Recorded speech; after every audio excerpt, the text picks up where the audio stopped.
was pretty funny. Good morning. Good afternoon. Good evening. I am Gus. This is Mike Double Gus. This is I guess. Andrew. Hi, Andrew. Oh, look, we're both. That was pretty funny. Our producer likes to play pranks. Um, I think I have a kidney stone, by the way. good. No, for real. Like, I'm not kidding. Like, I was at work today and couldn't walk and shit, and like I have this feeling in my side, and everyone at my work is like, dude, you have a kidney stone. You're going to piss out a rock that's shaped like shards. It's going to come out your wee wee and you're going to cry. And I'm like, I'm crying now thinking about that. I cry all the time because you're a bitch. What? Wow. That down. Are you even allowed to be on the internet right now since your mom's home? Don't like. That's so fucking lame. Oh, look at you, Mister. I have to get permission from my wife to do a podcast. Oh, see, I can. Yeah, that was a bad comeback. I'm not even putting thought into this. I'm looking for shit because we aren't fucking prepared. I didn't have enough time, or our producer didn't have enough time to prepare for this. All right, fine. Then here's what we're going to do. We're going to just jump in straight to all our beefs, all our conflicts from San Diego to fucking LA. We're going to talk about every fucking promotion starting with this one. Oh no, I don't want to fuck your mama, cause your mama is a dirty, trashy bitch. She always has been. Yeah, motherfucker, you want? Oh, Damn. oh, ow, ow. Eh, eh, eh. What's up, bro? What's up, bro? He's so powerful. Oh my Did he god, say he's so powerful? he's so. Oh, I love that. Bitch, go the fuck back home. And Bro, one more. Oh, night. bro, that dude got knocked out by a teenager. Like, Oh wait, for let me ask you something, Gus. Growing up, like, was there ever a kid in your neighborhood that was like it was had a reputation for beating up an adult? Don't say it to you because I know you've never fought any adults. You probably got your ass whooped a lot. I fought an adult one time when I was like the youngest I was when I fought an adult. I think I was like 16. He was probably like 20. No, that don't count. I'm talking like middle school and middle school and before. Because when you're at high school, like at least when you're like a junior or senior in high school. I think I told the story. Like, well, she was in my neighborhood, and no girl. Like, I lived in different neighborhoods, so I didn't really get the urban legend of anybody. But there was a girl in my high school freshman year who socked and beat the fuck out of Mr. Metcalf. I think he was like our I forgot what teacher he was. I think I talked about this. He like reached in her purse, took her pager out, and then she just started beating the shit out of him. And then he started like for the rest of the semester, he's like shaking and shit.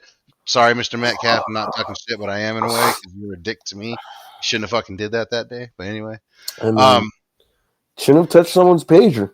That's serious. Listen, a lot of people are too young to remember what the fuck. Shout out Rob.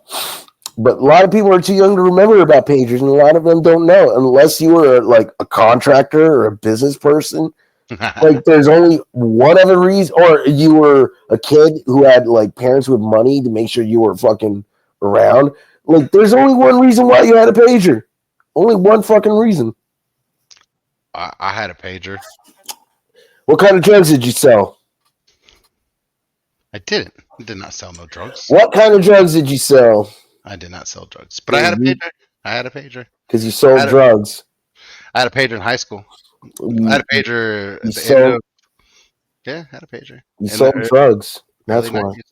I'm not saying it's a bad thing, Gus. The statute of limitations are probably fucking past. Like, you know?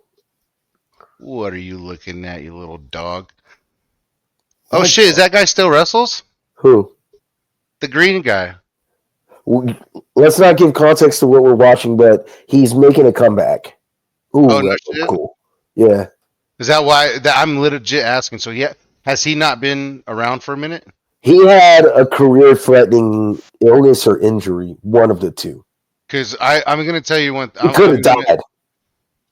really. I'm gonna say Yeah. this, dude. I think he should have got the push back. He should be one of the biggest faces of the company right now. To be honest, Mm. I met him a couple times. Good guy. I just thought he did his thing elsewhere. Like I say, he's a good guy, but I think that gimmick is just like I like that gimmick. Anyway, what were we talking about? Forgot. Kids who beat up adults. I remember. Oh yeah.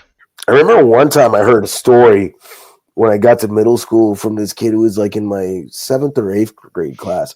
He was talking about another kid from his like elementary school who beat the shit out of some kid's dad like in front of him during like some fucking dispute. And like this kid was like in 5th grade at least, and he beat the shit out of a grown man.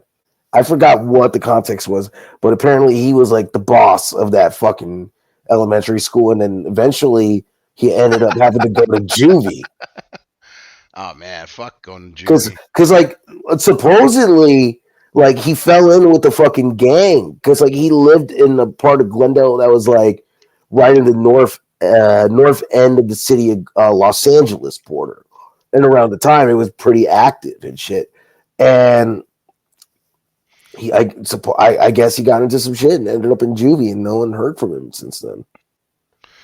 Urban legend gone. Bro, like I remember another time, like it wasn't exactly a full on fight, but my buddy Ryan, who I grew up with, shout out Ryan, Shout he out Ryan. he got into a beef with some dude who lived up the block from me in an apartment complex, and this dude was all like, "You can't come on our block anymore. You're banned from this block. If you come back, I'm gonna have you arrested and shit."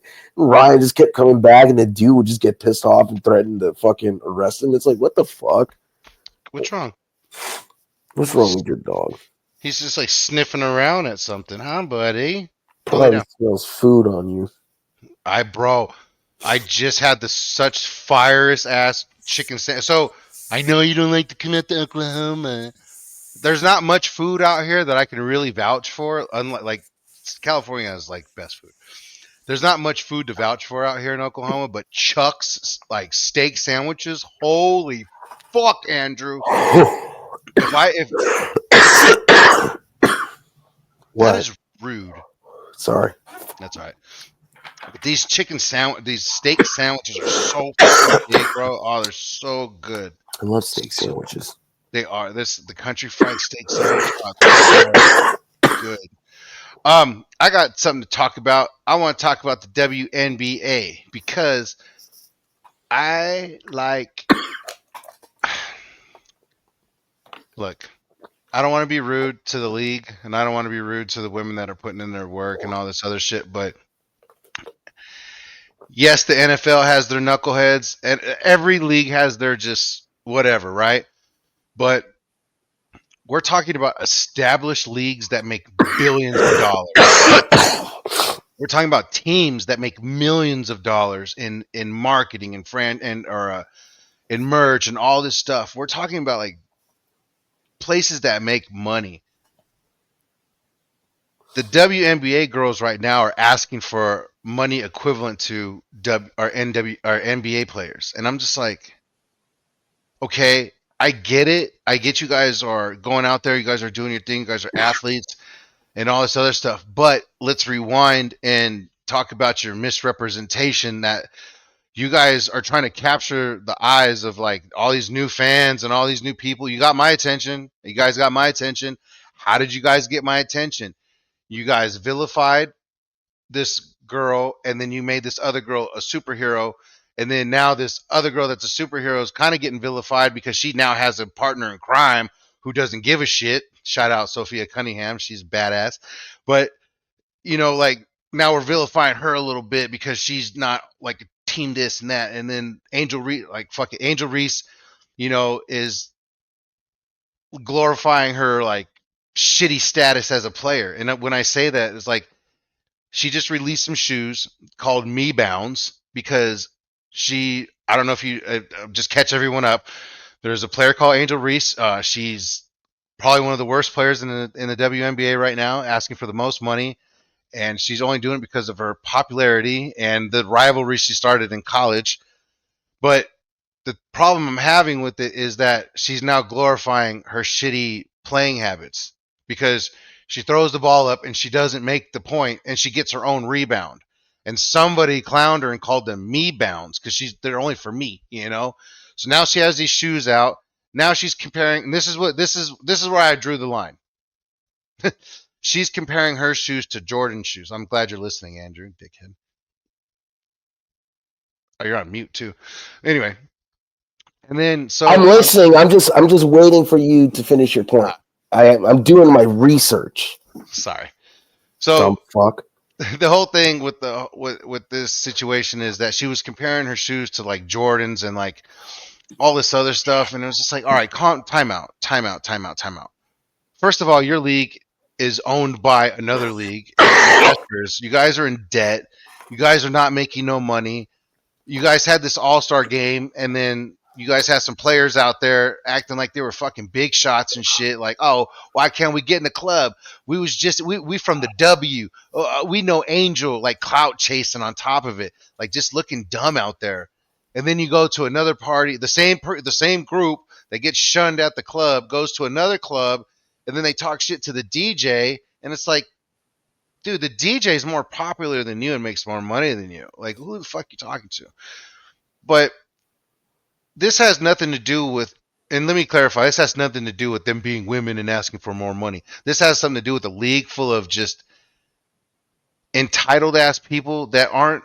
It's not entertaining. The only reason it's entertaining is because you guys are vilifying these characters and turning it into a wrestling show in a way, because the only thing we're getting out of this is some shoves and some pushes and some little beefs, and that they get broken up, and then Brad Griner or Brittany Griner, she's out there doing her thing and just being a total fucking asshole, and it's like that's not a good look for your guys' league at all. Like I don't like that at all, because it just looks shitty that we took this girl that got in trouble over at Russia.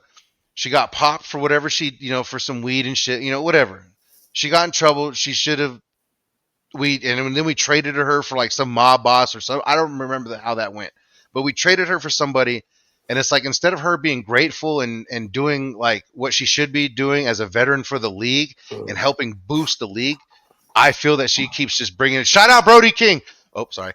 And then so like it's just like she's just a shitty person. Like, I watched her do some interviews and she stops her interview to talk shit to the refs. I'm like, okay, like that's not an attractive thing to newcomers, because it's like, what are you arguing about? Your layup?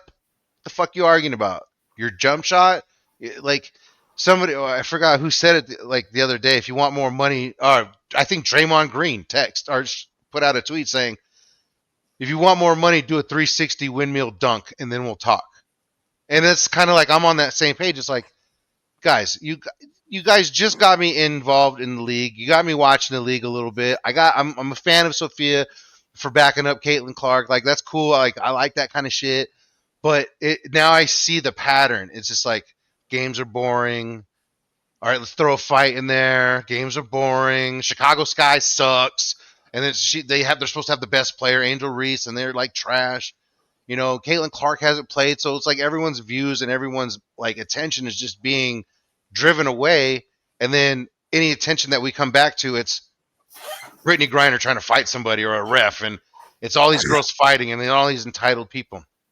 And to end that, you guys are getting dildos thrown on the court. I don't know if that stopped, but I know there was like 3 or 4 of those things got thrown on the court. But that's my spill about the WNBA, and that's that. I'm pretty sure Andrew has zero rebuttal about that. I feel really dumb having listened to that. No offense. There's some things. Andrew, you need some pussy in your life. Period. Listen, I'm waiting for an STD to clear up. Shut the fuck up, all right? Anyway. An STD? Anyway. Jesus Christ. First off, you talk about debts. Dude, every fucking organization, major league organization, sports organization, even WWE, TKO, is in debt. Like they're all in debt, dude. But they're You know, not publicly asking for money. That's my point. They're not it publicly asking. doesn't. It The talent is not. hold on. I let you speak. Can I please? Can I please speak, please? Mm-hmm, mm-hmm. Every organization is in debt, so I don't think it's right to use that argument in this whole thing. Secondly, arguing with the refs. Fuck, dude. Do you ever watch Laker games? Do you see how often LeBron fucking acts like a bitch when the fucking call doesn't go his way? During the game. Yes, You didn't listen to anything I said. Apparently, I know you I were was talking about in between interview, right? You were talking about interview. at the end of the game. She literally broke off of her interview to rush at a ref. That's They're for your fucking layup for a layup. players doing that shit during games, though. So to me, it's like I don't think that excuse really flies. Hold on. I'm gonna send you a screenshot on Messenger really quickly. You're gonna be excited about this. Anyway, as I was saying, what was I saying? I don't know. I think it's all bullshit to me. Like you're talking about the rivalry being hyped up and all this shit. I think that's all media shit, and I don't think it's It the is. fault of the women. Like if there is personal animosity, check your messages. If there is personal animosity, fucking I don't care. But it's also like it happens with the men too. A lot of the problems you're talking about with the women happen with the men. So it's like I think it's all media putting out this narrative that WNBA women are fucking bad, blah blah blah. When it comes to the pay, let's put it like this, all right? And I'm pulling up Google searches, so God damn it, I lost the window. All right. WNBA players receive 25% of shared revenue if the league surpasses a revenue target. The NBA, 49 is the baseline. Players can get up to 51 of basketball-related income. NFL players, 48% of that. Now, look, we can talk about millions and millions of dollars versus percentages, right? Like, there's going to be a big difference. But ultimately, to me, it's like, I think the percentages should be fair. And I think it's not just a problem with the WNBA, it's a problem with the MMA sport. I'm having a fucking brain fart. CIFCTE. It's a problem with MMA as well. The UFC underpays their fighters, dude. And it's not just, it's really But the fighters aren't standing in unity wearing shirts saying because they have no power and they're fucking scared to stand up. And dude, there was a fucking lawsuit, an antitrust lawsuit against the UFC recently.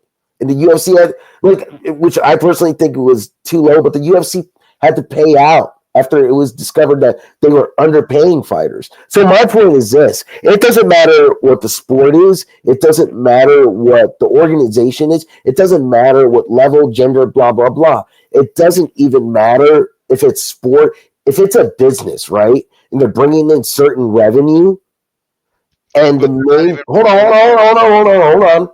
If the main people who are bringing in your product, no matter how much you're making in profits or losing, right? They are the ones who should be taken care of fairly. And look, I don't know the inner workings of the WNBA. You don't either. There's so much to this conversation that us people who don't know shit about it from the business end really shouldn't be talking about. But my thing is, I don't think women who are playing professional basketball should not be getting a shorter or a smaller revenue share than their male counterparts, in my opinion. So, look, if NBA players are getting like 50% of $1 billion and the WNBA is only bringing in $250 million, then the women shouldn't have that same amount, in my opinion. All right, based on percentages. I'm not going to say the top WNBA player should be paid as much as the top NBA player, because there's also factors like the NBA season's longer than the WNBA season as well. So there's that. Not only that, like the WNBA, like people can have their opinions on it. I have a lot of friends who enjoy it, who watch basketball. They enjoy it because to them it's like more pure basketball than what you see in the NBA. I have a better conversation for everybody. Okay, let's do this. Oh, yeah. LiL Cholo. Thank God. I told you were going to be happy, Gus. Told your ass. Hold on, hold Guys, on, hold on, hold on. I want to get Cholo's opinion on a video. Hold on. We talked about this earlier. I really want you. Hold on. I want you to take a look at this. oh God. Anyway, Play hi it. Cholo, how you doing? Good. How are you? Good, man. Long time no see. I miss you. Haven't seen you in a long time. Andrew said that you had the interest of coming on and talking to us, and I immediately said, "Fuck yeah, I want to talk to That's Cholo." not what happened, bro. You asked me to reach out to him, and I reached out to him. Play the fucking video, bro. I want to get his thoughts on it. It's funny. Jeez. It's a Mom, great Here. I don't video. want to fuck your mama. See, I have to remove him. It doesn't work No, that you way. have to fucking move the fucking things. Sorry, Cholo. He's a fucking dumbass, bro. Anyway, um, how's it going? How you been? We'll get to a video later. Andrew's It's excited. so fucking awesome, dude. It got me pumped. Anyway, guys, if you don't know who this is SoCal legend. This is one of the guys that I used to base my shows around, and I wanted to base my shows around more. Unfortunately, I couldn't do certain things. We're definitely going to get into that. But guys, if you don't know who Cholo is, he is a staple in Southern California, in my opinion. He's helped train some guys that I respect. He's been trained by guys I respect. He's worked with guys I respect, and I don't know where Mariachi Loco's at, but he was one of my favorite guys, and those guys used to do the funniest shit together, and I wish that continued in SoCal. But everyone, this is Lil Cholo. Hey, how you doing? How you I'm doing? good. I'm good. Thanks for letting me hop on here with you guys. I appreciate it. Of Man, We course, you, man. really needed a guest, bro. So So how you been, man? um, I'm alive. Oh That's yeah. that's the that's the good thing.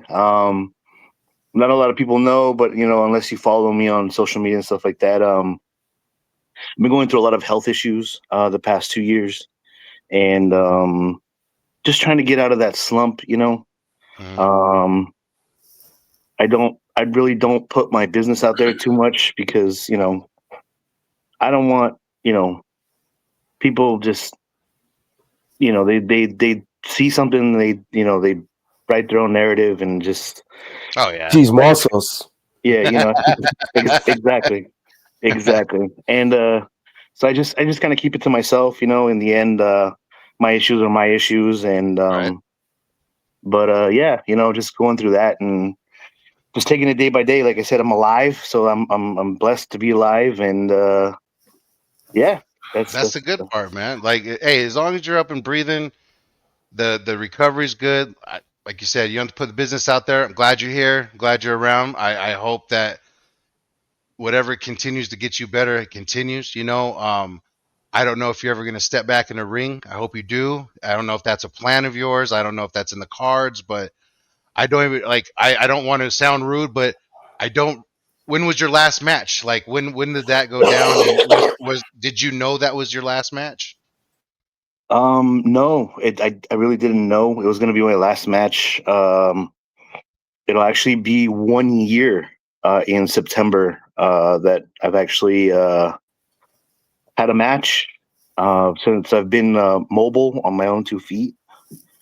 Um, yeah, it's just it's kind of hard to adjust to. You're good one day, and then the next day you can't walk, and yeah, it sucks. It sucks, but I'm very fortunate to have a very supportive family, and That's what's my up. wife is the one that's getting me through this, and my daughter, and that's all I could ask for. So, Yeah, supportive family is everything, especially in wrestling, because in wrestling we both know, all three of us know, like you either take it like your family either takes it seriously for you and with you, or they're just kind of like, all right, man, go do your thing. You know what I mean? But I know your family is just like right there with you, and I know that's probably one of the best things you got going for you. Um, I do want to rewind all the way back. Like, how? First of all, how many years have you been in the business? it'll be 28 years in October 28th. Wow. Let's. I want to rewind for my fans, Andrew's people that don't know you. you Maybe. started out with Martin, right? I Yeah, did we're just start with my we're team. we're all this start? Where did wrestling start for you? What happened? You know, without going into too much detail, like I don't want to be boring or whatever because I've said it a lot. But Nah, you know, man, that's what this is for, man. I was on the you know on the weird path. That's kind of why my name is Cholo. You know, I was kind of leaning towards that way, and you know, wrestling. You know, I could say saved my life in a way, and it was either you know become a wrestler or do my thing on the streets, and you know, who knows where what would end up. I probably wouldn't have been around, you know, much longer after that. It was getting pretty bad, but yeah, you know, long story short, I went to junior high school with Martin's son, and Silver Tiger, right? no, Junior, the DJ. He Oh, was okay. DJ. Um, one day I saw him walking around the school, and he had a Perro Aguayo T-shirt on, and I was like, man, I don't see anybody with wrestling shirts around here. So I went up to him and I was like, hey, you like wrestling? He's like, yeah, my dad's a wrestler, and I was like, get the fuck out of here, like, like this, like, yeah, right, like, there's no way. I've never knew any wrestlers to ever live anywhere near here, so like, Right. um, I was like, yeah, whatever. I just kind of, you know, just blew it off, and that was it. And then a couple weeks later, I find myself at the famous Anaheim Indoor Swap Meet, Ah, damn. and Deep I'm cut right there. yeah, I'm fucking walking around and I see a banner that says free lucha libre. So I decided to go check it out. I walk outside and I'm just watching, and it's like the very first time that I've ever seen um, independent wrestling up close and personal. And I'm just sitting there enjoying the show, and all of a sudden I feel a tap on my shoulder, and it was Junior. He was there, and I was like, "The fuck are you doing here?" And he's like, "Well, I like my told dad." you. He's like, my dad runs this stuff," and I was like, "No way, like this for real? Like he's actually wrestling?" He's like, "Yeah, you want to go meet him?" And I was like, "Sure, hell yeah." And that was pretty much it. You know, I met Martin that day, and I He was pretty like, much "You're in." he, yeah, he was like, "I'm just gonna kidnap you for the rest of your life," and then that was it. Shit. It's interesting, like your story, like you talk about where you were at life as a youth, and I think that's a very common theme with WPW students and Martin students. He was like a lot of people don't realize it. A lot of people could say a lot of things about him, but the one thing that I can say about him is he took a lot of dudes who were in troubled situations, troubled youth, and showed them lucha libre and helped them get out of these, you know, possible lives where it could have gone bad for them. Like, Gus and I were actually talking about like, kids we knew growing up, and I briefly talked about how a friend of mine told me there was this one kid at his old school who beat up an adult, right? And he became like sort of an urban legend, and then he fell in with a gang, and then he ended up going to juvie and shit, and no one heard from him. And that's like a story that hits hard in Latino communities and shit. And a lot of people just don't realize Martin, did a lot for a lot of young men to get out of those situations. And it's one thing, like, I think that's going to be overlooked when it comes to like the overall legacy of SoCal wrestling and the people who really built the modern age. So yeah. I How old were definitely you? I agree with you 100% with that. He did help out a lot of people, including myself, and a lot of guys that aren't even around in the business anymore. But you know, he gave everybody a chance. A lot of people might think, I hate to say it, but you know, sometimes the way he does business sometimes isn't always the best. But as a person, I will never take away he's a good person, and if it wasn't for him, I wouldn't be here. You know, period. So you know, Hustler too, bro. He was such a hustler. Anytime I ever worked with him or rented a ring from him, he was the one who actually broke that barrier of selling merch for me. Like, he taught me how to get into people's faces. As soon as a match was over, this dude had masks up in the air, like poster mask, this, toys, and then as soon as the announcement would happen, he would stop. Yeah. I'm yeah, like, oh shit, okay, little tricks of the trade. How old were you when you like linked up with him and started all that? I was 13. I was 13 years Oh old. wow, okay. Yeah, yeah, and then I trained for 2 years, and then I had my first match when I was 15. Against who? It was by a guy. He went by several names. At the time, he was wrestling under the name Relampago, but he became another guy by the name of Sonico. Not the Sonico you guys might know now, but a luchador named Sonico. I think I remember that Sonico. Yeah, Then he. again, there were probably multiple ones. Yes, for sure, for sure. Like, you know what? It's crazy. You also talk about how Martin brought you up. A lot of people also don't realize Super Dragon trained with Martin, and that's where he sort of got his start. Really? Yeah, Like, Wow. that's where I met him. yeah, That's where I met him through him. yeah, like I think his first match as Super Dragon versus a guy named Tiger Joe Cholo. I don't know if you ever remember Tiger Oh, Joe. oh, I remember Tiger Joe. Oh, for sure. It's up on YouTube right now, I think. Okay. It's was at the marketplace. So like without Martin, there'd be no Cholo, there'd be no PWG. There wouldn't be a lot of things. Like I feel like it's a butterfly effect of like his Wow. existence in the SoCal wrestling scene and shit. Like He was the from what I know and what I grew to learn was that he was one of the only promoters in Orange County at the time that were doing high scale shows. And he gave everybody a chance. It didn't matter who it was. He was giving guys from UPW chance, whether they had first, second matches or whatever. He was giving prototype. prototype. Oh, that's his biggest claim to fame. He beat John Cena with a hip toss. Yeah, I remember hearing that Dude, you remember Tom Walters? Yes, of course. Bro, so Tom Walters, for people who don't know, he was this guy who was famous in the SoCal scene just for talking shit on the message boards and all that.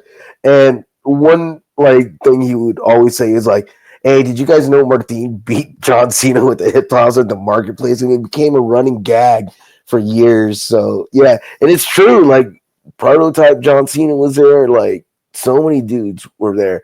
I So many remember, people like TJ Perkins went through yeah, there. The Wow. Frankie Kazarian, Rocky Romero, Ricky Reyes, Young um, Bucks. the Young Bucks. I've known them since they were like 8, 9 years old. Bro, When they, Were, Bucks. were you at that show when Santo was there and they had like 1,000 people oh there? yeah, What was I was selling merchandise that day. what was that experience like? Because for people who didn't know, the Anaheim Marketplace had its back area near like an outdoor soccer field where the Yeah, shows would take place, and it was basically like a parking lot, and 1,000 people like were packed in there. So, Jello, what was your experience like at that thing? like just I didn't know the caliber of I was still learning. I wasn't really into lucha libre at that time. I was still getting to learn it. I Yeah. grew up watching WWF and stuff like that. So just starting to learn the popularity of El Santo and stuff like that, like it just blew my mind. And that weekend, we had did a tour. We were doing we did Fresno Friday night. Then we did it was another. I think we did it was Fresno Friday, Saturday Bakersfield. Then we came back to Anaheim on Sunday afternoon, and then right after we did Santa Ana right after. At the Bull Ring, right? And, On Bakersfield. yes. I think that match is also on YouTube. Oh, okay. Sato, I think Felino and Blue Demon might have been in it. I don't remember, but like The only one, the only ones I remember on that show definitely for sure was Blue Panther yeah, Blue and Panther. Zorro. Zorro was there. Zorro, yes. I think that match is on YouTube. I'll try and look into it. But But yeah, just seeing that crowd, I was like, holy shit! Like it was crazy. I'd never seen so many people there before. So I got a question, and you will trust me. I don't get offended when I ask this. Who was your who when you look back and someone says who was your what was your home base promotion? What was your if you look back and say, you know what, this promotion was like my home base. It was where I was, that was my spot. What was your spot like throughout your career? My home was always WPW. It was always WPW. Yeah. But I was always kind of a rebel, you know. I didn't understand. He kept telling me, "Don't go out and don't do these things on your own," because he didn't want me to get taken advantage of, and which I knew he was looking out for me. But at the same time, I was like, I want to get out. I want to learn. I want to wrestle here. I want to wrestle there. And at the same time, like he was just trying to look out for me. But I grew to have many homes after, for sure. Definitely home base was WPW for sure. But man, I made homes all over the place. Whether it be FCW was a great time. Oh shit! Epic, That's uh, wait. Epic was great. Are we talking about Finest City Wrestling or Full Contact Wrestling? Finest City Wrestling. Okay. Did you do any of those shows for Cyanide's dad at the Yes, I did Olympic? at the Olympic. Yeah. You know, you want to hear something funny? I actually have a cyanide story. That's a crazy ass story. That dude, look, there wouldn't be my FCW. There wouldn't be a Gus in wrestling because there was a point in time where I was just kind of like done. Street Styles took me up to a show in LA. He took me and Matt Twisted up to a show. Um, there was a bunch of guys on there from like PWG. It was at this theater. I can't remember the name of the show. It was like I know it was like Rev X. I want to say it was Rev Rev X. X at the Allen Theater in Southgate. So I opened. Me and Matt Twisted were the opening show. Human Tornado. All these guys were on the show, right? Um, there was a wrestler back there who was kind of giving us shit, right? Like calling us fags and all this other stuff. Um, and then who was it? Playboy. But at the time he was R2K or yeah, right? He came up and he's like, "Hey, don't fucking listen to these," because I didn't even know him at all. He straight just walked up and said, "Hey, man, don't fucking listen to these guys. Don't let these fucking guys get to you and shit." He's like, "Just you guys do your thing. Pick whatever fucking music you want to." So we go do our thing, whatever. And I go outside and I'm smoking and shit. And I kind of told Street Styles, I'm like, "Bro, I don't belong in here. Like, I've never been trained. Like, these guys, like, fuck this place. He's like, "Bro." So Cyanide walks up and he starts talking to me. And I had met him once already. He's like, "Bro, don't fucking listen to anybody in there." He goes, "Do your thing. You guys had a good match, blah, blah, blah." But Sinai literally was the only, like, he was the first wrestler in the indies after I've been around for the independents for like 5 or 6 years. He was the first one to ever just take his time and say something personally to me and like convinced me to like shy away from the bullshit. And I was like, all right, man, like, all right, cool. And then I didn't mean to start Finest City Wrestling. But when I started my FCW, he actually was like, "Hey, man, I have an FCW too." I was like, "Oh shit!" And then that's when I learned my history on that one. So I don't know if everybody's got heat with him or not, but shout out Cyanide. But he was cool to me, His And but dad Always went to been always prison always been cool with me. yeah, for mortgage fraud. did, did you work those shows though? Those LA shows? I did. The opportunities that they gave me were great, man. Like, being able to wrestle in the Olympic Auditorium was cool. Yeah, right. I got to wrestle at the Forum. One of my like ultimate kind of bucket list things. I was like, man, I always want to wrestle in the big arena at like near my home in Orange County. And the very first time that I ever went to go see WWF was at the Convention Center in Anaheim, and I saw Ric Flair versus Hogan there. And thanks to them, I was able to wrestle in the same building. Years later. Oh shit. That was the arena before the pond. A lot of people don't know the Oh convention yeah, center, man. yeah. They had some good shows there. Shit. And just I'm gonna put this out there too for you, man. And we could talk about the dirty secrets that some people pulled on you, but all I know is when I started turning a new leaf at FCW, and when I walked away from doing the wrestling and promoting thing, and I'm gonna be a promoter. I remember I wanted you on my shows, and then I remember just going like, "Dude, I trust you with so many of these bigger matches." And I don't know if you remember the matches I put you in, but it's like if you really think about it, dude, I was lining you up for a lot of success and I was just being pushed back by somebody else. I'm like, bro, this is not what I want in my promotion. To let everyone know, guys, I ultimately wanted this man to be the front line of my promotion at one point in time and for a while. And someone fucking didn't like that news and that idea. So I ended up putting him in these matches and good matches and all this other shit. But I missed you, Cholo. Like I had fun. Like you said, you made a home. I feel you made a home down in San Diego at FCW. I appreciated everything you did for my shows. Um, the show that you had with Phoenix and Penta when I first brought them, bro, like that shit killed. You know what I mean? And I kind of want to steer into that Lucha Underground story. Like you were a big, huge part of Lucha Underground. you were a big part of how I started like becoming more open with the wrestlers and shit. Like because you guys invited me to Lucha Underground all the time, and I was up there doing my thing. But ultimately, now I want to hear is like, how did Lucha Underground land on your lap, and how did all that go for you? You know, I appreciate what you said. I had no idea. Well, if I'd be lying if I said I had no idea. Um, the person you're talking about, I always felt, and my wife told me all the time, and friends would always tell me, this person's trying to hold you back.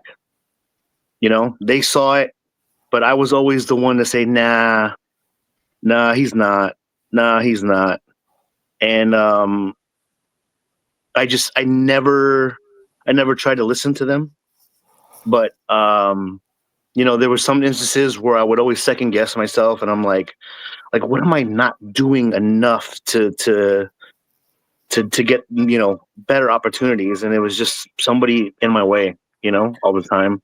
And Damn, that's imagine just if that's you just had part of the gotten away business. from Benny. There, I said it. Fuck it. Hey, Andrew, I hate Sorry. you so bad. It's Someone had to say it. I'll take the um heat, bro. I'll take that heat for you. no, and you know what? If he comes with it, then it is what it is. I never did anything personally wrong to him ever, ever. So like he can't go out and say, "Oh, well, Cholo did this," and just not once. Like I never did anything wrong to him. On the contrary, yeah, I've heard so many stories of him being a roadblock in my career. But like I said, I just didn't want to believe it, and it is what it is. Um, you know, Look, man, I'll put the one story out there. You guys had that opening match. Remember, it was yeah. you versus him, and I made a big deal of it, bro. I fought him.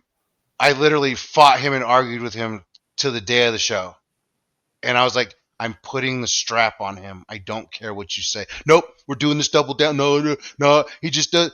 The same guy that didn't care about this title until I bought it, and then all of a sudden he's rubbing it and touching it, and he couldn't get. But you were supposed to go over that show.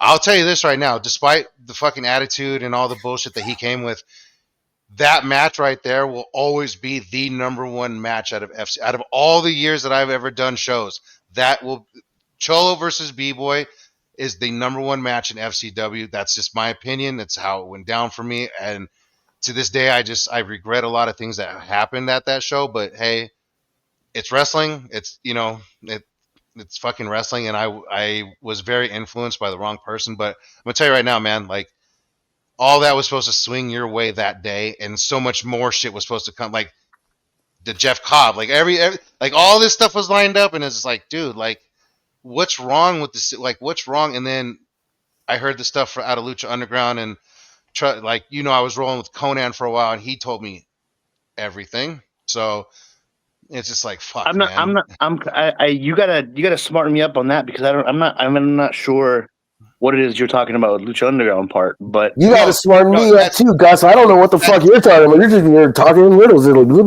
let's go. Let's get to the point, man. Benny just did some shady shit in Lucha Underground and threw some people under the bus. And Conan was one of the ones that was thrown under the bus, and I guess it has something to do with Hernandez and you guys and shit. now I know what you're And, talking about. Yes. yeah, and it was all a matter of like the words, and it's like instead of Benny being a fucking like man about things or something, it just turned it. Well, ask Conan. It's like, what do you mean, ask Conan? I already told this story. It Oh just yeah, like you did tell this story. yeah, I remember now. it's just shady shit that he would do. You know what I mean? Like, and if memory serves me right, he's the one that would jack all the catering and take it home like a fucking scrub. I So, would do the same shit. I'd take all free food I can. Shut the fuck up. He he but he, de- anyway, he definitely wasn't the only one that did that, but Hey, you Pega know White remember Sox, those Pega remember Whites are bumps and fire. bruises? All the fucking dudes who were taking all those cases of beer, even me, because I wanted to sell them. I don't drink beer, but I took them to sell 'em. Come on, bro. You can't be talking shit about people who take free food. Sorry, Cholo. I didn't mean to interrupt. no, you're good. I will say this though about that situation, and anything else that happened on Lucha Underground.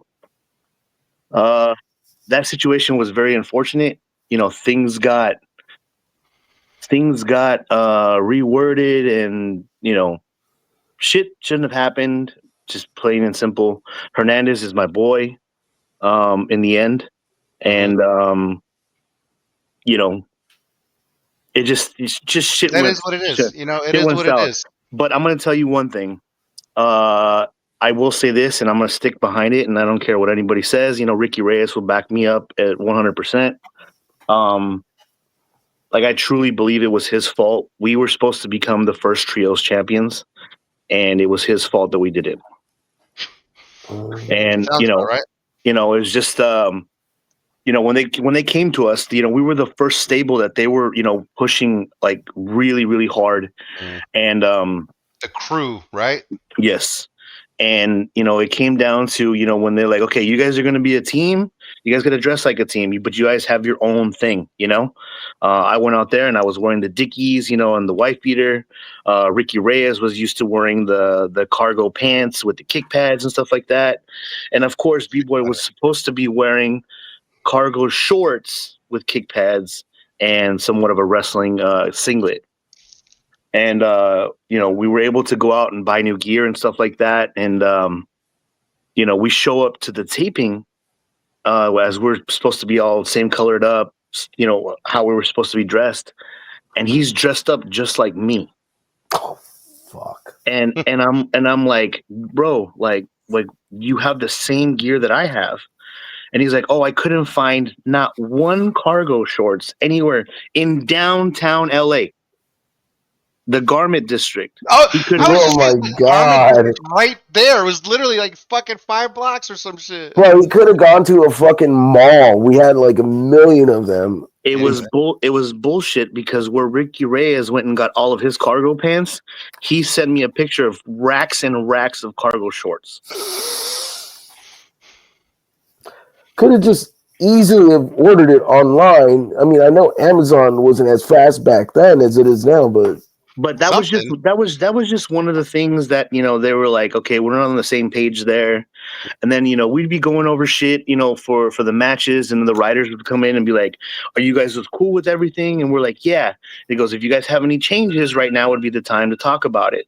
No, we're good. All three of us would be on the same page. The writers would leave the room. This one would say, but what about this? And it's like, didn't they just say, like, if you had something to say, like, fucking say Say it it. now? Yeah, yeah. And then we would be, I'd be with Reyes, and next thing you know, we'd find out that he would go and try to change shit on his own, and it's like, what the fuck,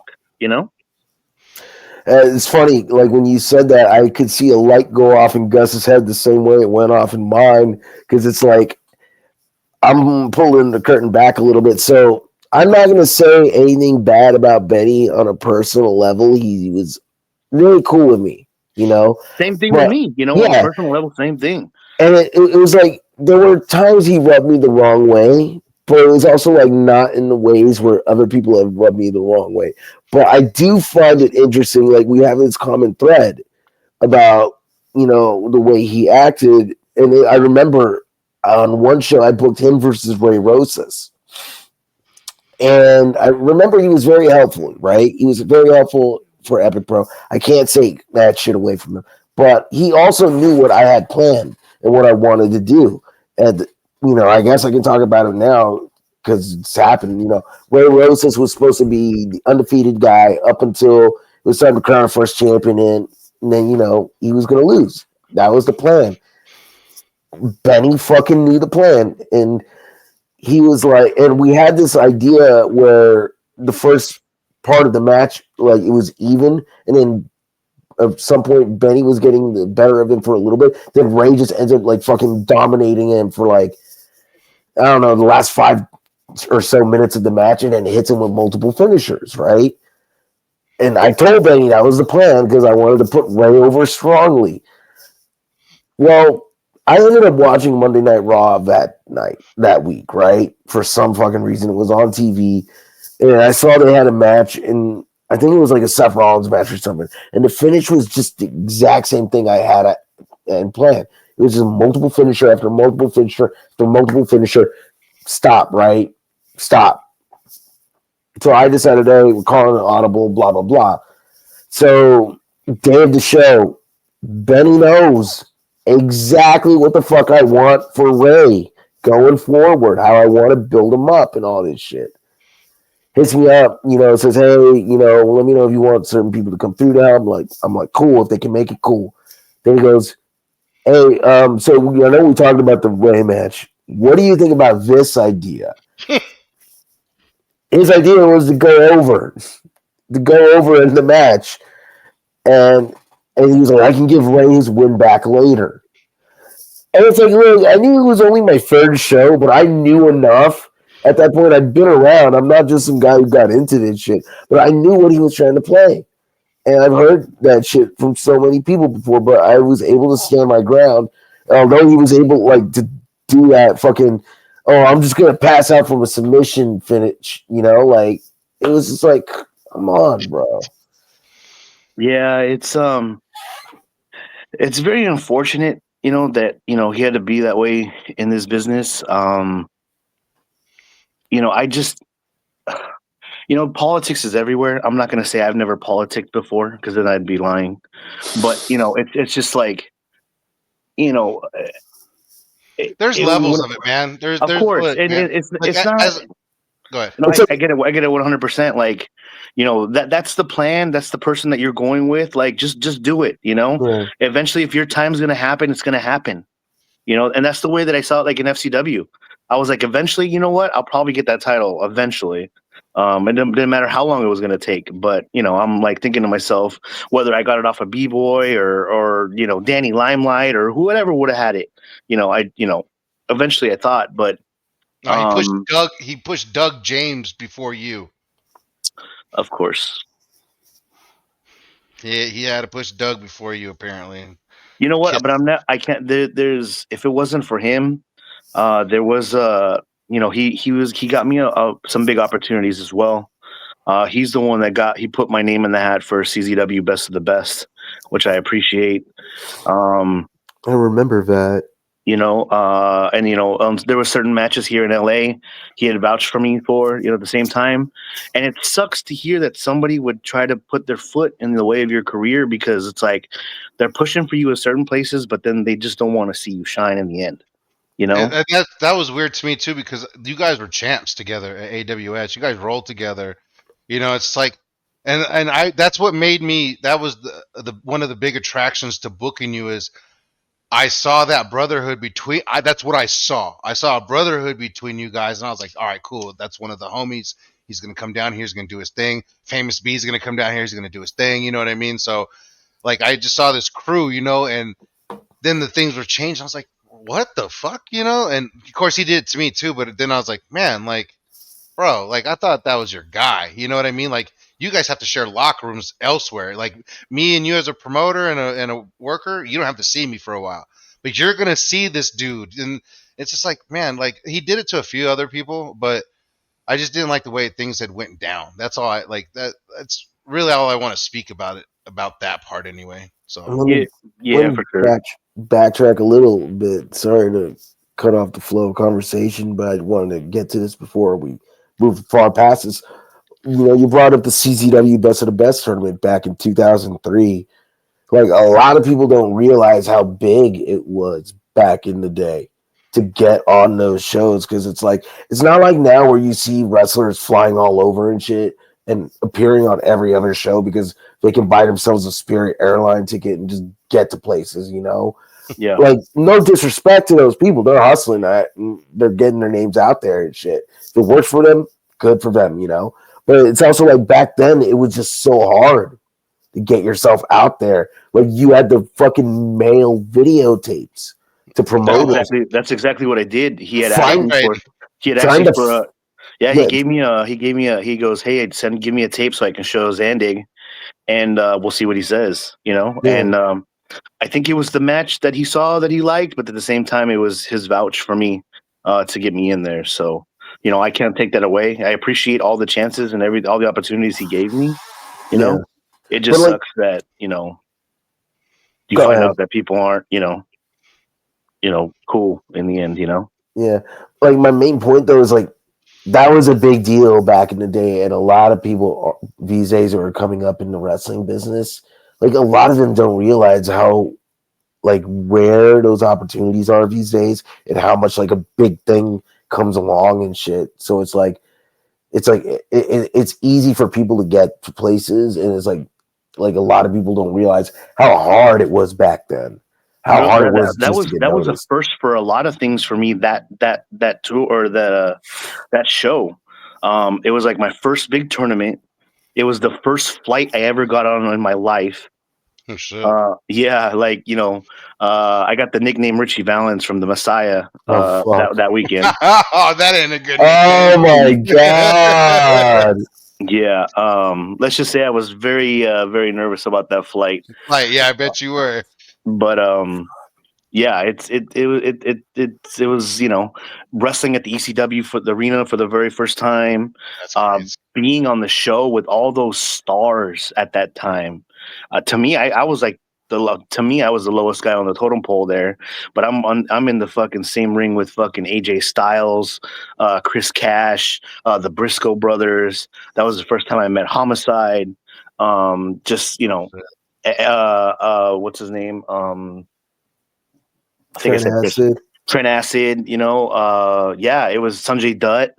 It just, Ruckus, Ruckus, it was crazy. Just the amount of Tony Mama Luke, the Tony. amount of talent. Dude, he was so Man, underrated.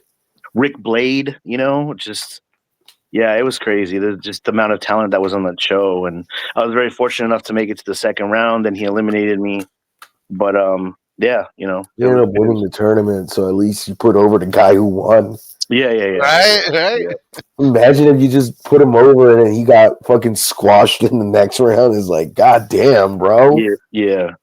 I do want to jump back into the Lucha Underground thing. Is how did that like? We didn't get to that part of how did that come about for you? How did you end up signing with them? Um, I know you started off with Benny and them and Reyes, but then you moved on to another crew. But how did the signing for you start? How did you who involved you and how that all end up for you? Because I'll tell you right now, when Lucha Underground came out, everyone in Southern California just went like this. What is going on? Who's getting signed? So when you were one of the names, I was like, fuck yeah. That was we'll go back to Benny. He had claimed that he was getting offered that contract and couldn't really say what it was about too much. And when I finally heard it was going to be a TV show or whatever, I was like, man, like that's super cool. He's getting signed, and if I'm able to somehow get a tryout or put my name in the hat or something, that'd be great. If I got chosen, then cool. If I didn't, it is what it is. But I try to give it a shot. And luckily, I had did a show not too long before the show started filming with Chavo Guerrero, and Chavo was the one who threw my name in the hat, and he pretty much vouched for me. And it was little like just a couple days after I think Benny had signed. Um, I get the call from Krista Joseph, and he was like, "Hey, I hear you can wrestle, kid." And I was like, "Really?" And I'm like, "Who told you that?" And he's like, "Chavo." I talked to Chavo, and they're like, "We want to offer you a contract." And I was like, they hadn't even seen me. He'd never seen me before, Right. and I was just like, "Well, fuck it, I'm gonna sign this thing." And I did, and that was pretty much it. That's how it came about.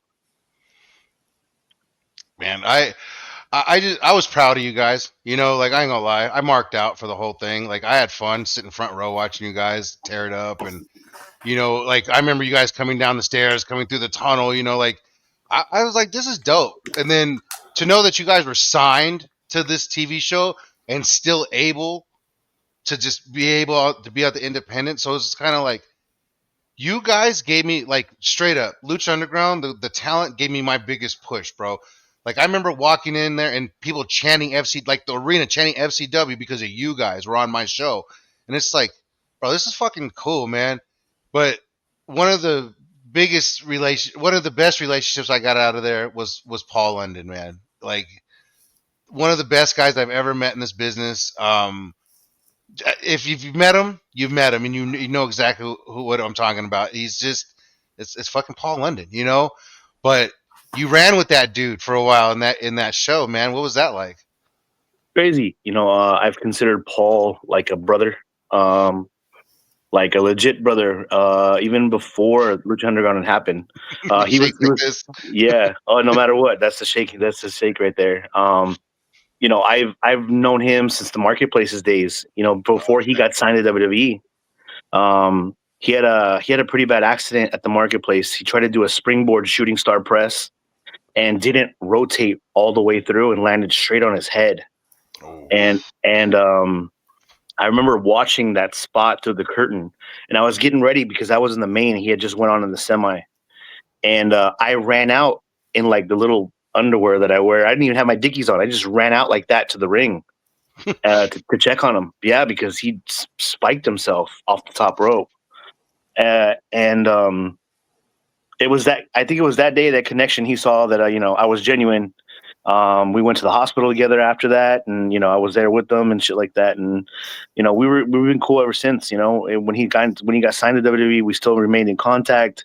When he was in town, he would always invite me to the shows. nice.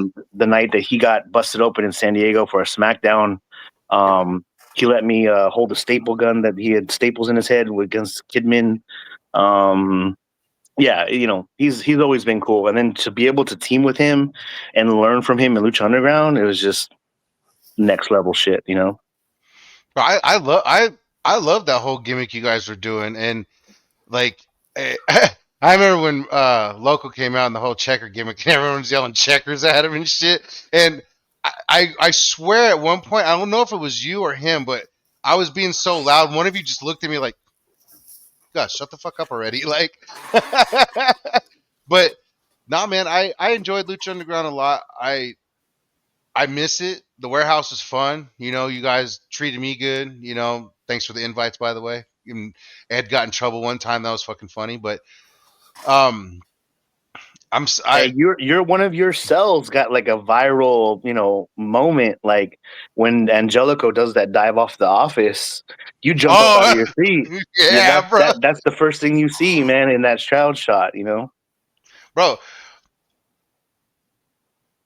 I was there when things were going down at first, and when people were trying it. And I remember there was a certain kind of like I don't know cat or puma or tiger, forget his name. Mm. But he's like, I could do it too. And I watched him do it. And then everyone's like, who gives a shit? It ain't your spot. I was fucking dying. Hi, But that Trevor. Angelica spot, hey, Trevor. Damn. Yeah, hey, Trevor. But, bro, I'll never, like, that's what made Lucha Underground fun, is because I love wrestling, dude. I love fun shit. And that was the first time I've ever seen that kind of shit up close. Like, I was like, holy shit, I've been up there, you know, and I was like, damn, that's far as fuck. And I just remember watching him. I'm going, he's gonna kill my boys. He's gonna kill my boys. But great That was spot, dude. that spot was great. That was actually the highest rated moment in that season. That whole match, we had Oh most shit. viewers. Yeah, we had most viewership for that match, so it was cool to be a part of. How was it when it all ended though? It sucked, because in the end, me personally, I never got a reason why it ended. Like they Mm. never told me you're done or we're never gonna do this again, or it was just after season 4, it was just we'll be in touch. That was it. And that's after we guys already moved to the new warehouse too, huh? Yeah. The one next to the old Iron Triangle Brewery where Bumps and Bruises was. Yeah, it was like that ice house or ice Yeah, it was something. like some ice place, and like I think it was like an ice warehouse or something like that. And Yeah, yeah. like I don't know, I never really went to those shows. When I was writing with for SoCal Uncensored, there was heat against us from people at Lucha Underground because spoilers got posted and people were being dorks about it and threatening to kill us. And I'll just go on the record and say I never went to any of those tapings, so y'all can't be mad at me for shit. They were gonna they were gonna kill you guys over fucking spoilers. They would have needed a fucking gun or knife to fucking do anything to me, bro. I would have fucking handled anyone who came at me. Damn. Anyone. Send fucking who do they have? Who are they gonna send after me?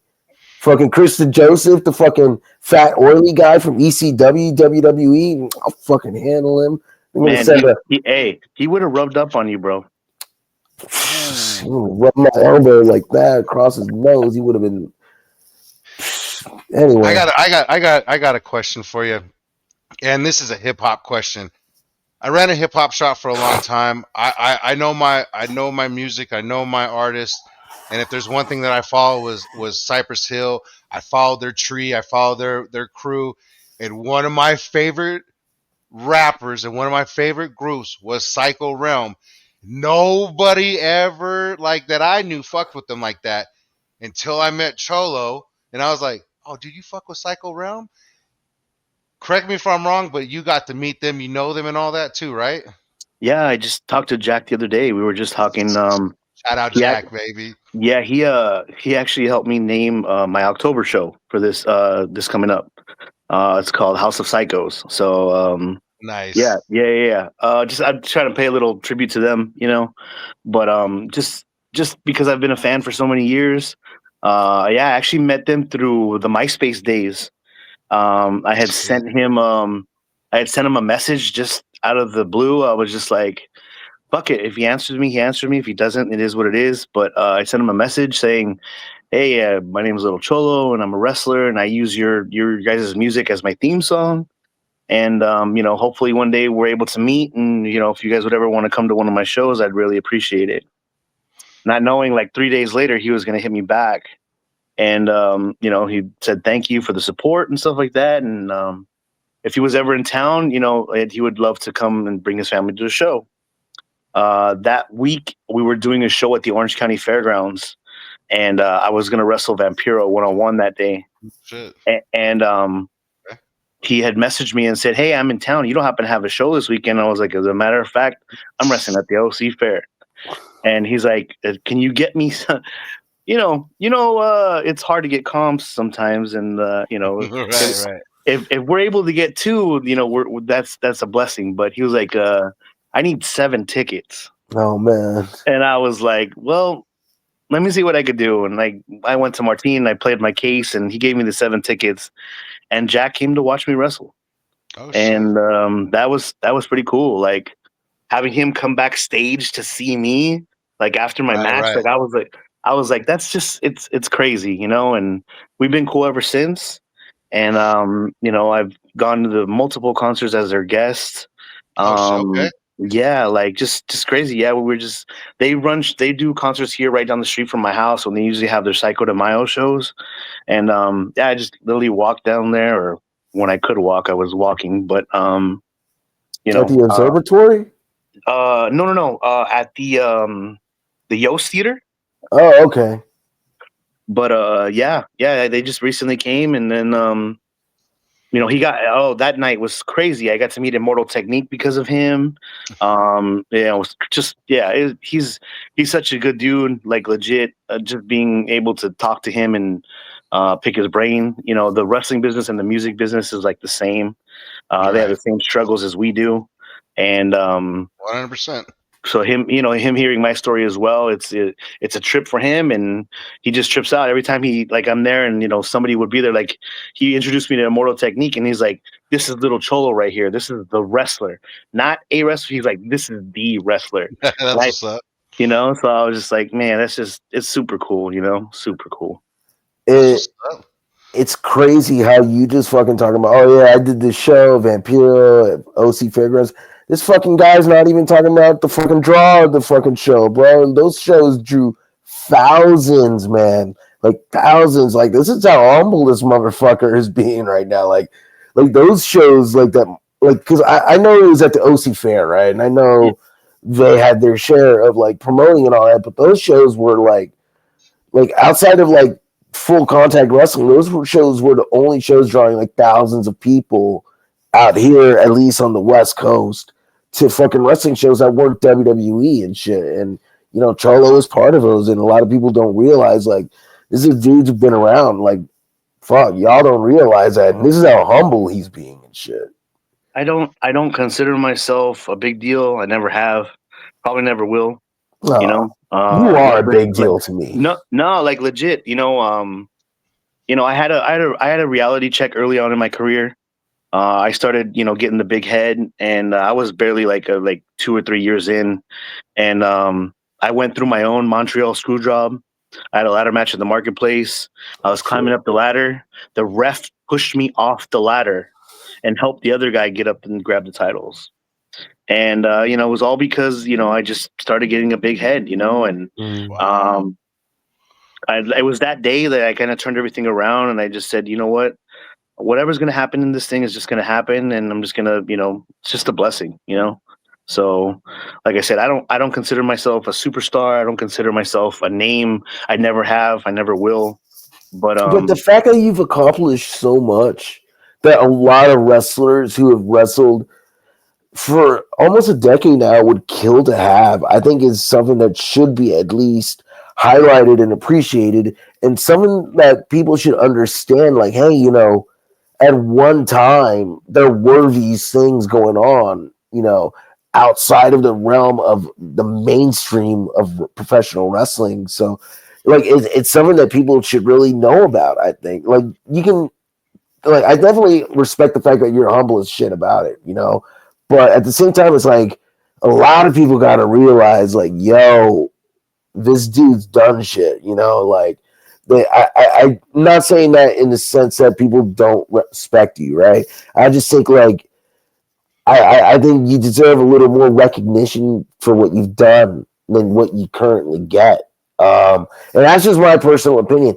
And I hear this fucking phrase SoCal legend thrown around a lot, and it almost means nothing to me because they'll talk about a fucking guy who's been around for 15, 20 fucking years, right? They'll say, oh, he's a SoCal legend. But what's he fucking done? What have they fucking done? It's like people like somebody referred to Jarrell as a SoCal legend. Jarrell Diaz, Marcus Riot as a SoCal legend. It's like, bro, like if people knew the history of that guy, they would say, like, look, at one point he had potential, right? But to say he's a legend, it's like, no, that's disrespectful, I think. Say what you want about him. Anyone can say whatever they want about him. You can like him, you can hate him. I think he's dog shit. And I think he's bad for the business, my personal opinion. But when you're throwing around terms like that for a guy like that, it cheapens and diminishes the shit that you've done, in my personal opinion. And I think a lot of people really need to have more respect for a phrase like SoCal legend. Because in my opinion, like right now, like it's you, Joey Chaos, Mongol,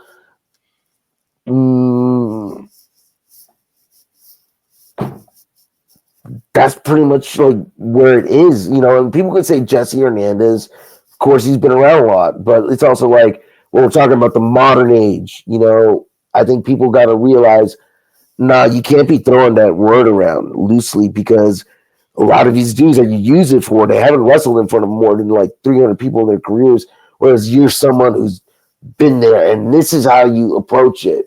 And I think it's something like a lot of people should have more respect for you for it because it's like, again, I've said it. I say it. Not him. He's not saying it. He's not fucking coming on here saying, I did this, I did that, blah, blah, blah, like so many other fucking wrestlers do. Like, I'm saying this as a guy who's very hard on the scene. Cholo is a guy who's done so fucking much.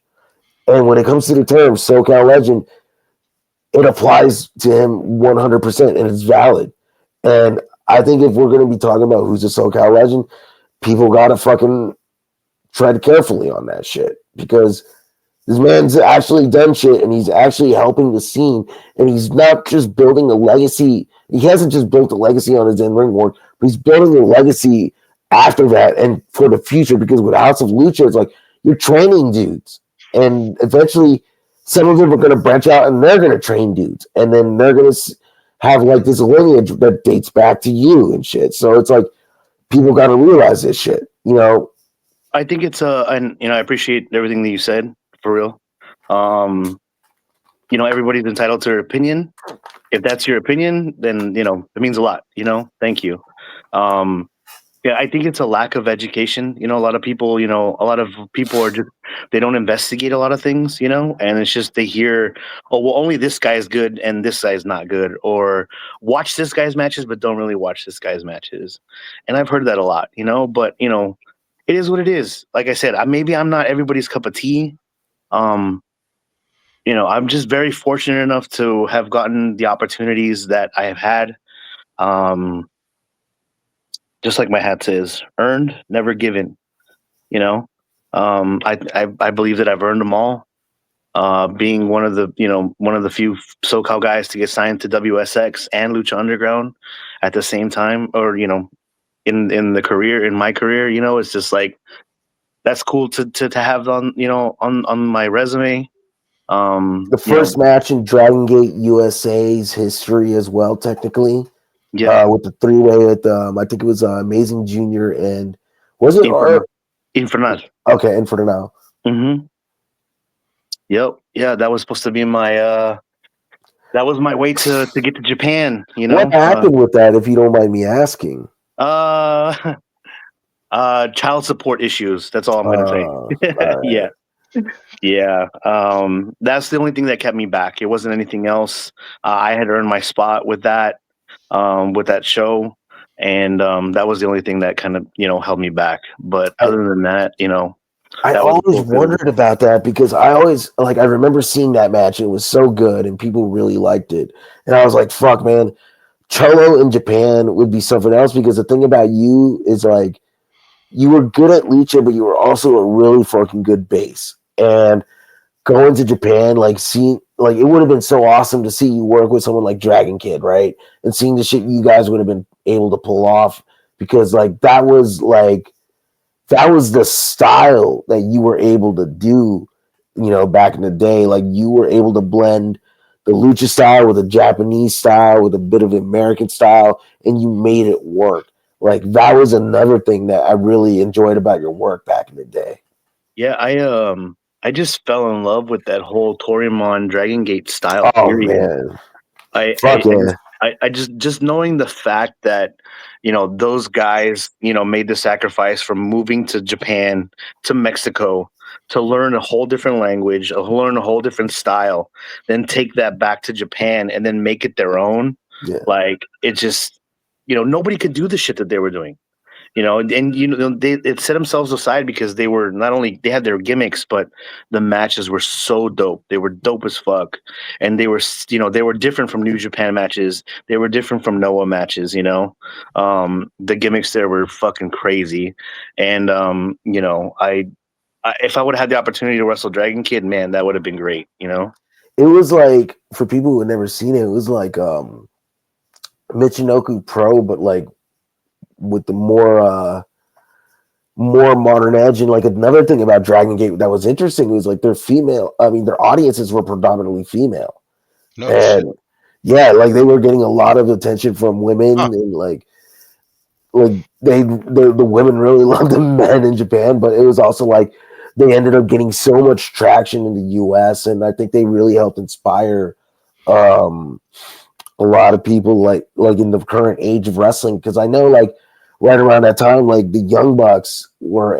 going to Dragon Gate like right around the time that show happened and like that style was just so advanced and you were one of the guys who was helping like not only put together this style but also like creating the blueprint. Sorry, I heard some beeping outside my window. I thought it's a truck. Anyway, you put together the style and the blueprint that's now being used in the modern age and shit. And I'm not saying like, oh, you invented it. I'm not gonna say that. I'm just saying like you helped mold it, you helped craft it along with all these other guys. And like a lot of people don't realize how vital you are to SoCal wrestling and shit. Man, it's crazy to hear. It legit is. I just I want to be able to say that like when I do leave this sport, it's like I was able to leave like some grain of knowledge to somebody, and I would just want to be able to say that I helped the scene of just a little bit better, than what it was than before I started. No, I mean, I know that I'm not enriched in history like you two are. I know Andrew knows way more than I do about your past and stuff like that. But what I do know is the night. Okay, remember when remember when AAA pulled their shit and pulled off Pentagon and Phoenix, and they were just Mhm. like they fucked my show and whatever. And then Cobb got hurt, and then so we took like 3 matches and we just mushed it into one, and it was you, Benny, Joey Ryan, Who? SoCal Crazy. Who's that? What name did you Eh, mention? Some anyway, guy, Oh, Willie Mack the rapist, accused rapist. and wait, hang on. Where this is, I'm leading into that actually. And Famous B. That night, I got a pro. Like Bart was there. Like there was a lot of people there that night that said you're about to get something real special. These guys have worked together a million times. You're working with the legends of SoCal. Like you're working with the guys that have been doing this a long time. You're in for a fucking treat as a promoter. And I remember watching that match so closely, going, like, because you guys knew each other like the back of your fucking hands. Like I was watching you and Famous B were just like the gel and just the connection, and you and Benny were killing it, and you and Willie Mack were killing it, and all this shit. And it was just like at the end of that show, I felt that match put like I don't know. It just felt like it was SoCal wrestling. You know what I mean? Like that night was like, all right, I brought it back to SoCal wrestling, like these guys wanted, because like I know there was like people saying, why are you flying this guy or why are you bringing this guy? Just use the good locals that you have. You have plenty of good locals. And that night was the night that I felt that FCW finally became a part of SoCal wrestling. And so I've always appreciated that match. And so I guess we're just gonna go right into that segue of what the fuck did you feel and how did you feel to watch a guy that you knew go down in fucking flames and then try to come back and then went straight back into the flames? How did that look and feel to you with the whole crazy, Joey man. Ryan situation? It's crazy, man. I didn't, when I heard of everything, I mind my own business. I always try to mind my own business. Of course, you hear everything, and when you're involved in the business, but it's like, things didn't look too good for him, and there's nothing else you could really do but believe what's going on, just that's what it comes down to. Um, yeah, he was accused of whatever it is he did. Did they have proof? Some people had proof, some people didn't. I'm not a judge, I'm not a jury or anything like that. So honestly, it comes down to, as long as it don't affect me, I don't give a fuck, in Right. the end. You choose your path the way you want to live your life. You do everything has a consequence, bro.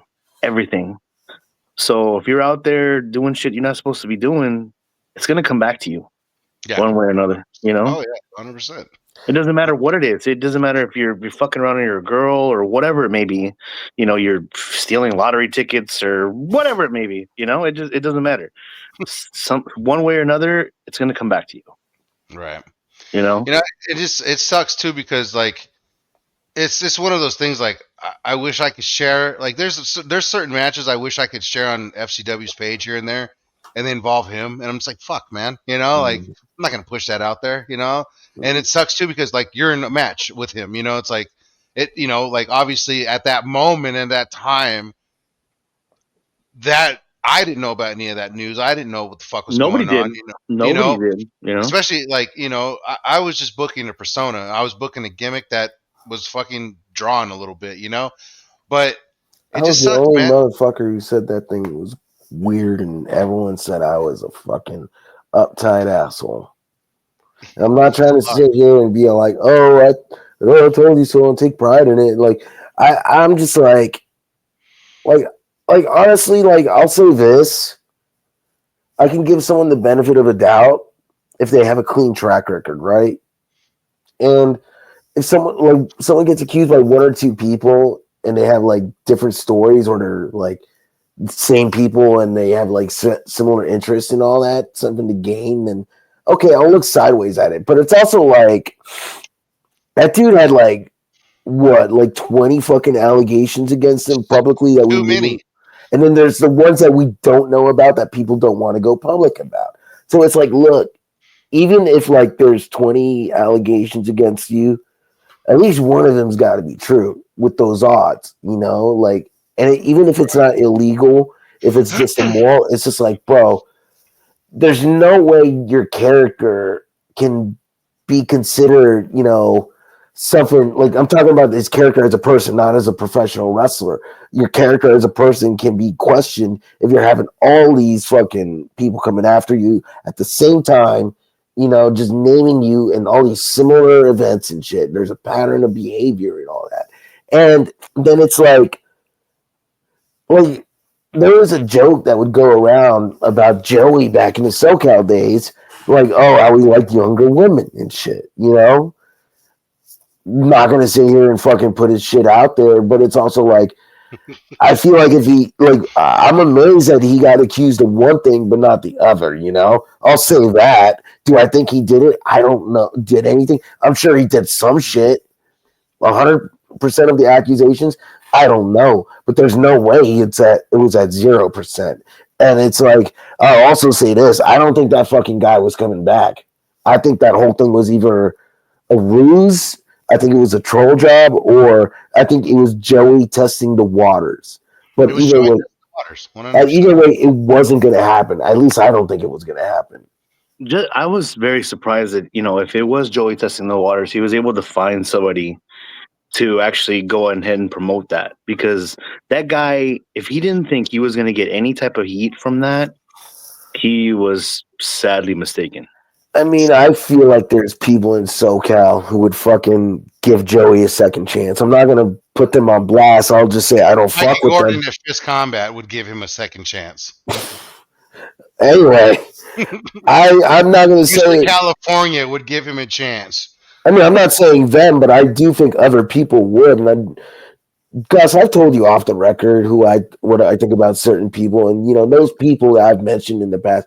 I think they would give him a second chance because they have a track record of that shit, you know. But it's also like he's not welcome around my shit. If I ever see him at in public or at a show, I'll try and avoid him because I feel like he's the kind of bitch who would call the cops if I looked at him funny, you know. Because it's like I don't know, but it's also like if he was around and he wasn't like if he wasn't like fucking respecting what people wanted, which is for him to fucking bail, then what happens happens. I'm not gonna take the first hit though. I got a question for you. I have a positive question. Who are your top five that you like? Who are your top five opponents? Like, who are the five guys that you're like, oh man, this guy, this guy, this guy? Who is your number one? Who is a guy that if you can go right now in the ring with that same guy 15, 20 years ago, who would it be? Your top five guys. I would be lying if I didn't say B-Boy would be one of them. Okay. Just whatever.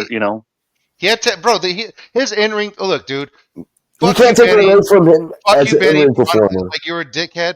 Your in-ring performance was top of the fucking line. That's the reason why you ran my school. His in-ring performance, his creativity, the things that he had in the vault.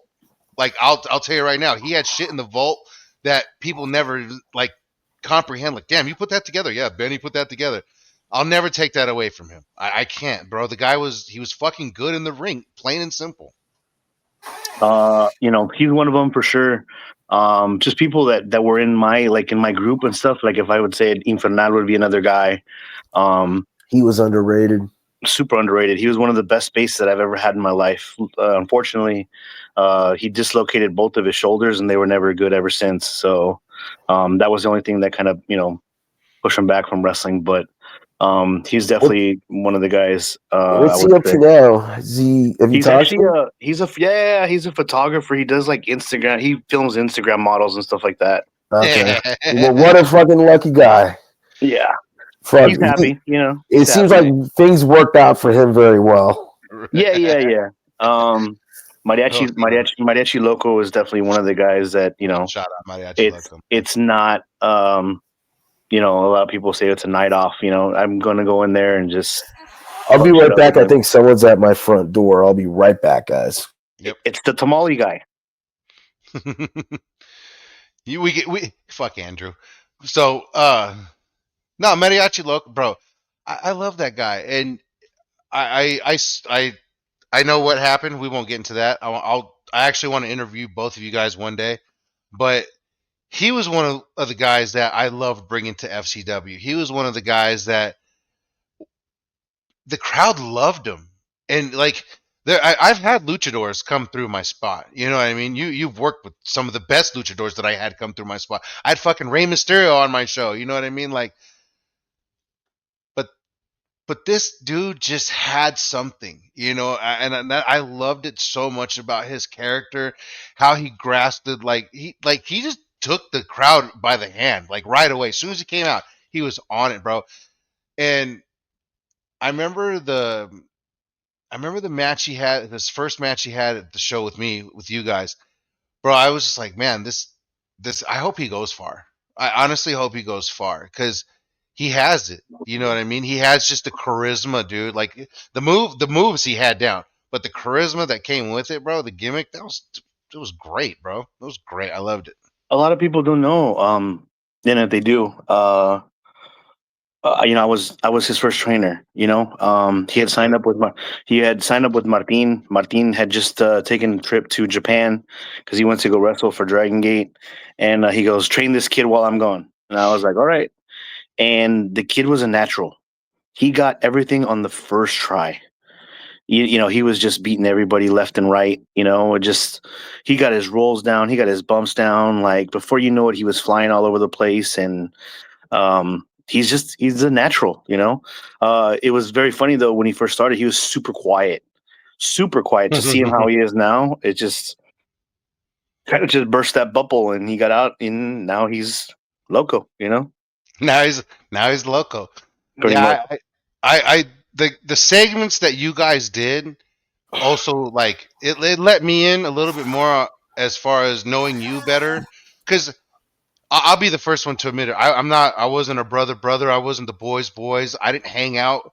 I wasn't the promoter who fucking hung out with the boys or anything. So I didn't get to know everyone personally and shit like that.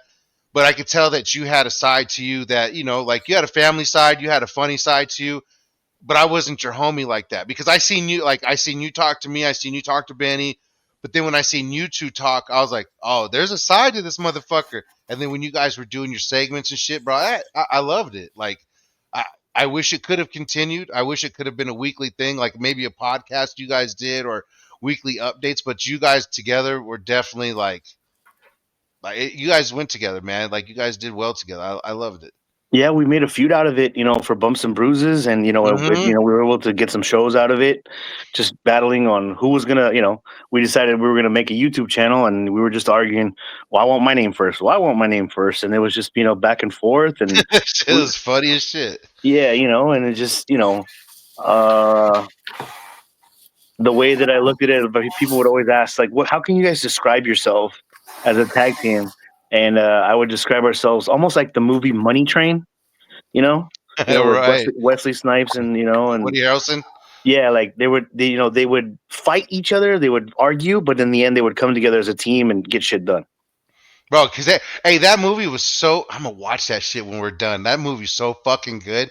So, all right, so we have, You just want to see J Lo naked. bro. Hell yeah, I do. They cut that shit out. She Oh had wow, that shit removed. Yeah, man.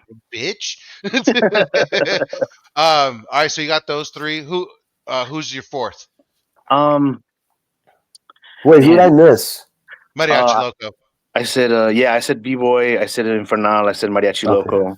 On the SoCal scene, man, you know what? I miss Scott Lost. Damn, dude, he was so fucking good. Wow. Wow. Someone posted a video of him taking her and Karana head bumps Oh today. yeah, Like yeah, that dude fucking planted his fucking neck into the ground all the time. It's just so sick. yeah. I had some good feuds. I had a couple good feuds with him. Scott lost. Real quick. Yeah, Scott lost. So you were on the show. It was the showdown. One of my first shows back to doing the big shows. I honestly I forgot. I think you did work Cholo, or I think you worked Loco that show. I think, or it that was was the the day. four way. If I worked Loco, was the day that the Young Bucks were there. So that okay. So it was. So Scott Lost shows up, right? And that was the first time I ever met him. Humble as pie, cool fucking dude, no issues. No, I've heard the stories from somebody, and I was like, whatever. He came in and immediately came and said, "Hey man, is it cool that I go in the back locker room?" And I looked at him, I laughed. I said, "Bro, it's taped off back there. It's just garbage. It's garbage bags. You're more than welcome to go back there. I know who you are. I respect your work. I even told myself, I respect your work, man. I know you've been around a long time." And I think he was like retiring or not retiring. Anyway, but he goes in the back and immediately Mr. Our friend comes out and goes, "What the fuck is he doing here?" And I'm like, "What?" He's just saying what's up to the Bucks and shit. And what's up? He's like, and Oh, he takes off. He walks I out. He I walks know out of the why. building. Yeah, so I he know walks out why. of the building and he comes back to me and he's like, "Don't ever fucking book that guy. Don't ever bring him on the show, or I'm not working with you." And I'm like, "So whatever." I was like, "Okay, I okay." think it was the girl beef. I think. That's not saying Woo-hoo! anything more. And about Let's Yeah. 10 minutes, stop. What? and about 10 minutes later, this motherfucker taps me on the shoulder again. He goes, "All right, this motherfucker fucked my wife," and I'm like, "Oh shit!" Yeah, I knew it was the girl beef. I didn't know what had happened. I just knew that there was heat there. But I figured it was a girl beef. But you know I did, that but I that's their definitely, problem. yeah, that was their problem. But that was another. It was my problem too because it was like, man, if I had, I didn't It wasn't your problem because you didn't put your dick in there. that too. You But weren't there. You know.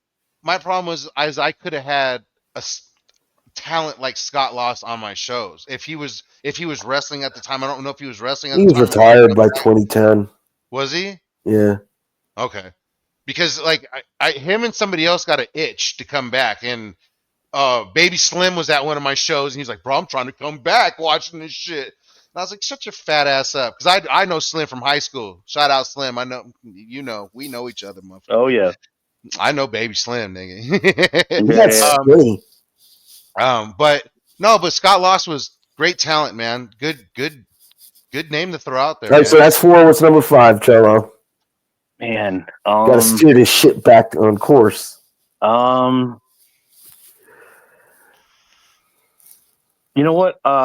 Even though I didn't get to work with him like very often, and I really did want to have a one-on-one because I never did. And you know, even if I know it's 100% probably never going to be possible, I wanted to wrestle Super Dragon one-on-one. We did multi-mans, and I think we did like a couple tag matches, but we never worked one-on-one.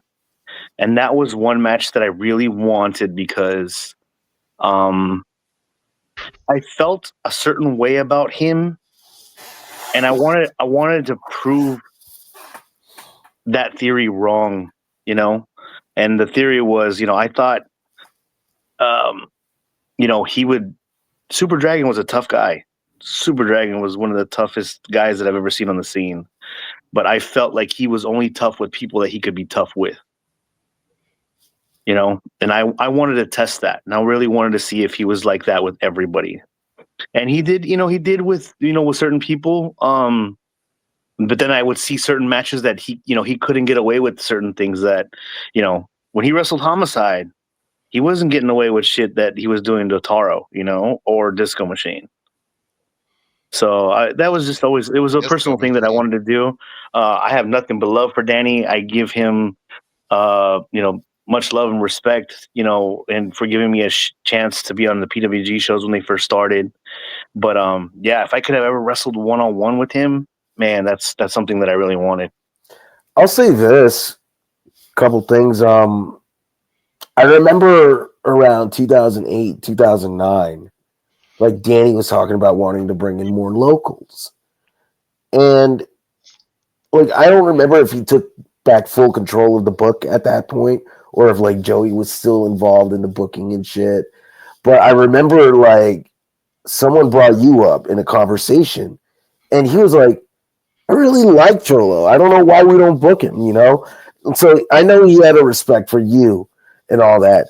When it comes to the toughness thing, I think he dished what he could take, in my opinion. And I feel like that's a big reason why he his career diminished so early. Cause he was taking a lot of hits, you know. I think the problem with the perception was he wrestled these guys who didn't seem like they wanted to hit back. But like when you watch those matches with like Samoa Joe or the aforementioned Homicide match, which I was there for, like he took that shit. And I remember like after the Homicide match, I was backstage because I was selling merch at PWG. He took his mask off and he had a fucking line like right on his fucking head, like a straight red line because Homicide headbutted him. But it's also like I think Danny was always willing to take the punishment as much as he was willing to dish out. But it's just that some guys, with that. I think the perception was people were afraid. You know, like Taro, like Kevin was his cousin. Disco, Mike was such a fucking sweetheart, you know? Yes. But then there were there were also moments where Danny would fucking literally kill himself just to get them over and just to fucking put them over. And he would just bump like a maniac at times. And I feel like I honestly feel like that was something like he felt like he had to make up for. And I think a lot of the perception that you had, Cholo, was sort of implanted by people who hated him because at the time, like Danny was a very polarizing figure. Yeah, like, it was either Super Dragon's awesome or fuck Super Dragon, I hate him, blah blah blah. It was I thought it was awesome. there was no in between. Yeah, and people would say that shit. Like, I'm not gonna say one of the names because they passed on, and I don't want to like bring up somebody who can't defend themselves because they're dead. But like, I remember one guy would hate Danny so much he would just make it his whole thing, and he was involved in the business too. He was working with UPW and shit. He was friends with guys like Marquez in that circle. Just flat out hated Danny, and certain people there, certain officials, who've moved on to bigger things, they would make up fake names on the message board and trash Danny. And I feel like they've poisoned the minds of a lot of people. But for your personal perspective, you have like firsthand experience, so I can't speak on that. But my personal experience when seeing him, being backstage with him, it's like I always felt like he was very generous, but a lot of people never saw it that way. And of course, it's like I think he had a different mindset for wrestling. I think he wanted to be like he loved Japanese wrestling, and he wanted to do more hard hitting stuff. And it was like very few people were willing to do that, aside from I hate to bring up his name, Benny. Because like he would eat Benny's fucking forearms and shit. And I don't think Benny was a tough guy by any means and shit. I think the first real test maybe was Samoa Joe in 2004 when they had their match at PWG. And Danny would slap the shit out of Joe during the match, and then Joe would just dish back. And it's like, I think that proved it. So it's like, I'm sorry to go on that rant. I didn't want to it's go fine. on it, but I agree with you 100% too. It was something that I really wanted to do. Just like I said, it was nothing personal against him. It would have been a good match too, because like you guys have like very similar styles, and with his mindset, like just always being about what he could do with the other guy and what they could bring. Like I think you would have been able to do not just like the hard hitting style that you've done, but also doing more lucha shit because he was such a good base too. Yeah, like, a lot of people don't realize that he was such a good base, and he wasn't a selfish person either.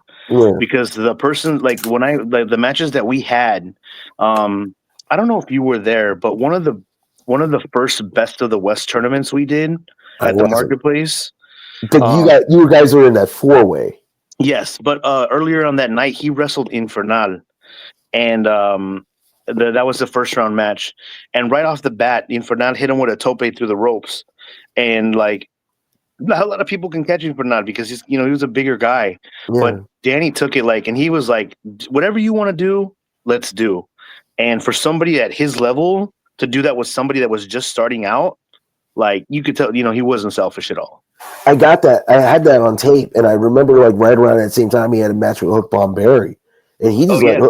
Hook. He let Hook just fucking get even with him, be on his level and shit. Can you give me 1 second? I'm gonna try to turn a light on. Hold on. Go 1 ahead, second. bro. Yeah, no worries. But yeah, like Danny, Super Dragon, I always felt. Look at me name dropping him like a clown. I always felt like he was very willing. And again, like I said, the reputation he had was very undeserved. I think the negative Hey, one at least. So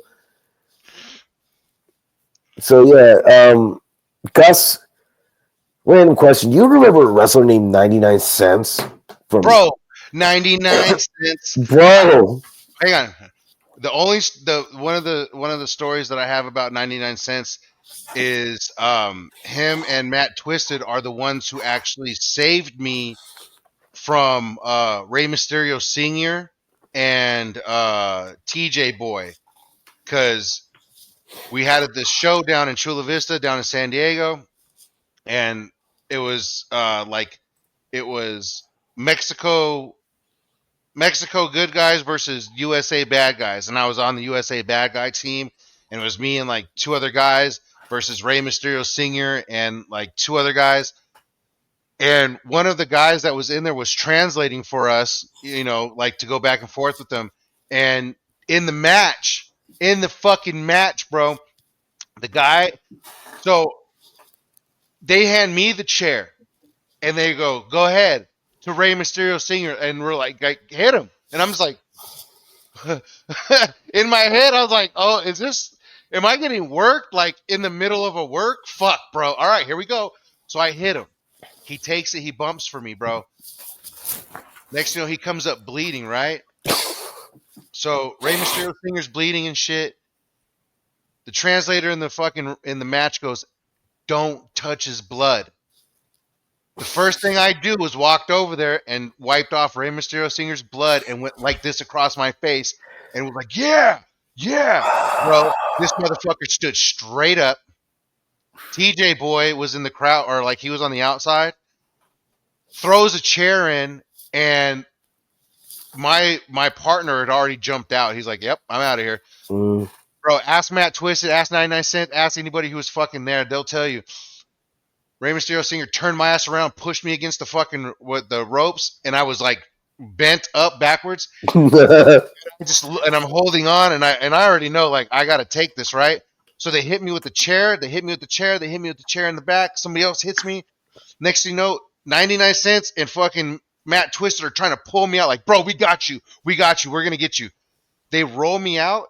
As I roll out, Mysterio comes over and says, "No, no, hard way." And I was like, "Oh fuck, Oh, bro." So I just put my hands on the top rope, and he said, "Huh?" Pulls me in the rope. My jacket falls over the top, bro. TJ Boy and this motherfucker just start wailing at me, bro, with chairs, just beating the shit out of me. damn. And then 99 cents rolled back in and grabbed me and pulled me out, and Matt Twisted and them started running me into the back, bro. Next thing you know, people are throwing shit at us, throwing shit at me, fucking tell me they're gonna fucking kill me. We get in the back and they all come back there. High five, good job, man. I'm like, oh, bro, Oh, I thought you damn. guys were about to kill me. I They was like, they fuck. punked you. They did, but they're like, you shouldn't have touched his blood. Yeah. Like the match was over, right? As soon as you touched his blood, that was it. Yeah, So but yeah, maybe I I'm know 99 ignorant. cents. Maybe I'm ignorant, or I didn't pay attention. But I didn't know you were wrestling. I never knew you were a wrestler. Period. Ever. Yeah. That you met me. Those are the shows that I quit. I quit the show before I booked you. Like that first show that you worked with me, that show before that was it. I was done wrestling. I had wrestled for 15 years, and like not like solid like 15 years, but I was around and in the business from Minnesota to Iowa to San Diego, But yeah, I wrestled, bro. That was me, the Shit, boss, that's crazy. right? But yeah, I did my thing, man. I wrestled Rocky Romero because of No, nice. because of LLII, fucking Oscar. I Oh showed shit, I remember LLII. I showed up to LLII one day, and he was like, "Gus, I need you," and I'm like, "Okay." So shout out SoCal Crazy because he put my name in the hat. He goes, "Hey, Gus is here. He'll work with us."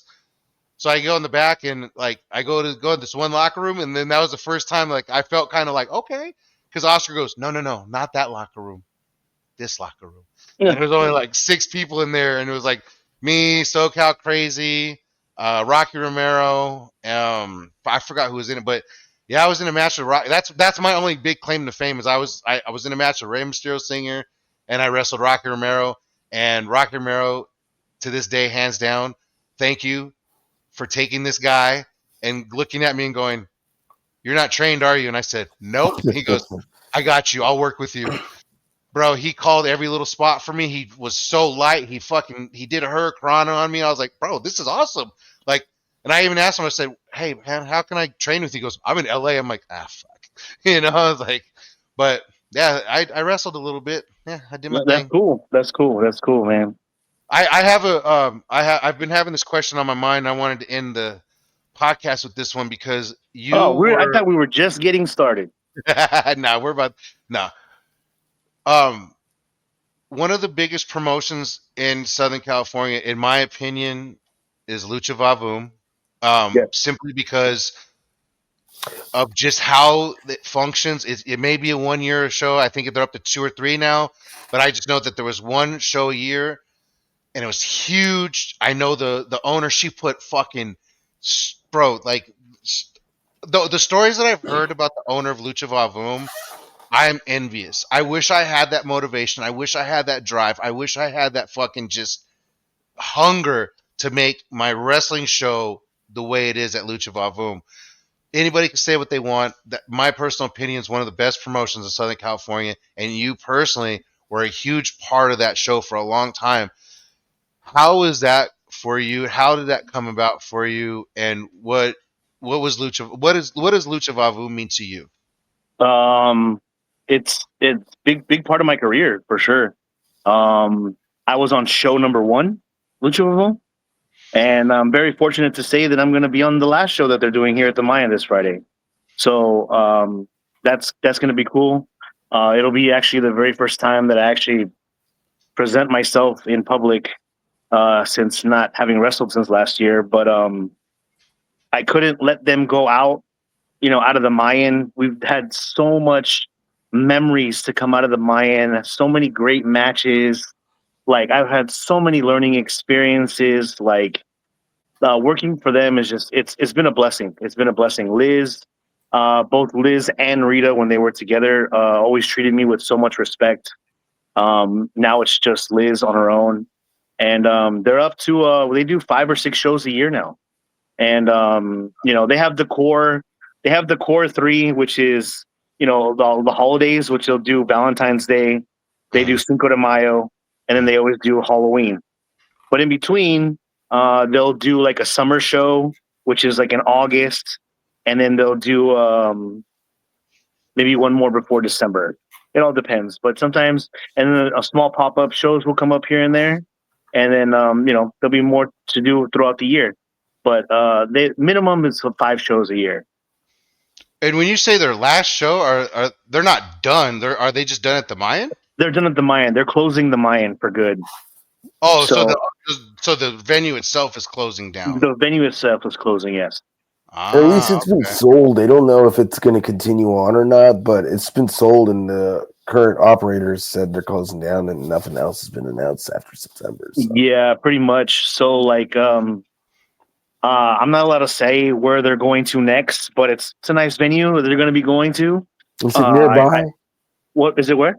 Is it in downtown LA still, or no? I I don't want to get in trouble, All Don't right. get but Look but at me fucking being a journalist, even though I'm not one anymore. right. no, but it's a cool venue. I think everybody will I think everybody will want to go check it out there for sure.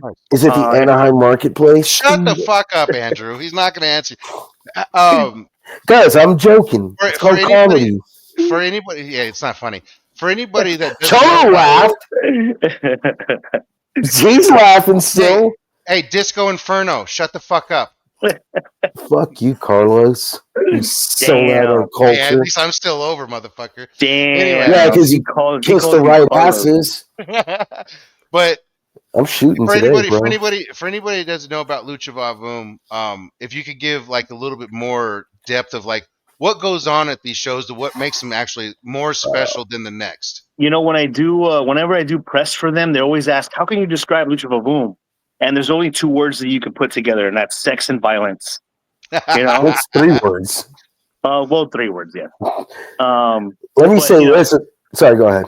no. It's just you know, that's the easiest way to put it because you know you do have a mix of the best burlesque acts in the world, and then you put the best luchadors or from Lucha Libre in there, and you get this weird ass fucking show. You know, plus comedians in between. You'll have you know, you'll see a fucking flying midget, you know, or a flying little person, to be more correct. You know, 1 minute, and then the next thing you know is you'll see a half naked chick hanging from the roof. You know, so it's just you never know what you're gonna get. You know. I went to a Lucha Vavoom show a couple of years ago because I got comped from like Ray Rosas. It was my birthday weekend. It was the same weekend as Super Bowl when the Super Bowl was in LA. I don't know, That was packed. It was packed. bro. So I get to the show. It was like an experience I'd never had before. I'd smoked a lot of weed before the show because I figured this was going to be an experience, man. I get in, they're playing like old lucha movies and shit on the TV screen, and then like there was a little alley area near like the lower entrance area and shit where people go to smoke. And I saw you and Jack Cartwheel talking about your match, saying you guys were gonna do this shit, and then you guys did a spot where he jumped off a balcony and shit. It was crazy, and then like all this other shit was going on. Like the show started with a woman doing a fucking aerial act on like ribbons from the fucking ceiling, dude. Like I'm talking like 60, 70 feet in the air. And if one thing went bad, she would just fucking like it was the craziest shit I've ever seen. It was like so crazy that like, you know, I probably should have been the last thing to go on because that was like a main event act right there. But then like there's all these weird, crazy things that you'll see, and like the people in the audience are not really wrestling fans; they're just like regular people, you know. Not like wrestling fans aren't regular people, but just like non-wrestling fans who. Man, you'll be surprised the people that I've seen in the front row there that I've gotten to perform in front of. Like I remember I took a head scissors and I rolled out to the stage, and like where the stage is, not the front stage, but like where the announcers are at, it's kind of small. So when I rolled out and I look up and I hear like somebody just talking like shit, and I look up and it's Seth Green, and I'm just like what? Green. Yeah, and I'm just like I'm wrestling in front of Seth Green right now. Like how fucking crazy is this, you know? And the personalities that I can say I've become friends with, like Drew Carey. Like I'm homies with Drew Carey. Like that's the homie right there. Were you at the show where Robin Williams showed up? That was in San Francisco. I wasn't on that tour. Okay. Oh, so you guys have some names that roll through there, huh? Oh, for sure. Oh, yeah. One of the fucking main people who were going to Lucha Vavoom and doing commentary was Tom Kenny, the voice of SpongeBob. No shit. He's super cool dude. Super cool dude. He made a birthday video for my daughter when she turned 8. Yeah, he's super good dude. He goes to random lucha shows from time to time out here. Loves lucha. He's a big fan. Loves lucha. Your name is Little Humble now. Bro, you like the guy for SpongeBob, you know, like, and it's not being nonchalant about it. Like you literally, like he said, man, you've earned your stripes, man. You've earned your way through this business, and because of that, these connections have just landed in your lap because of what you love to do, you know, like, and it's cool. Do you know the I know you guys, I know Gus has definitely seen it, but you know the Police Academy movies? Oh. So you know Bobcat, right? Oh yeah. Bobcat Don't. Yes. So I show up to Lucha Vavoom, and they're like, because this is the cool thing about Lucha Boom. I am the only guy in on that roster that is allowed to grab the microphone. Period. Really? Yes, and it says No that on shit. on all the call sheets. Like I'm the only one that can cut an actual promo on the mic. Nobody else is allowed to grab the microphone. Um, when I was during my heel time there, I show up and they go, "Oh, you're gonna do a spot with Bobcat Goldway today," and I was like, "What?" And he's like, "Yeah, he's gonna go out and he's gonna make fun of luchadors or whatever, and you're gonna go out there and choke him out."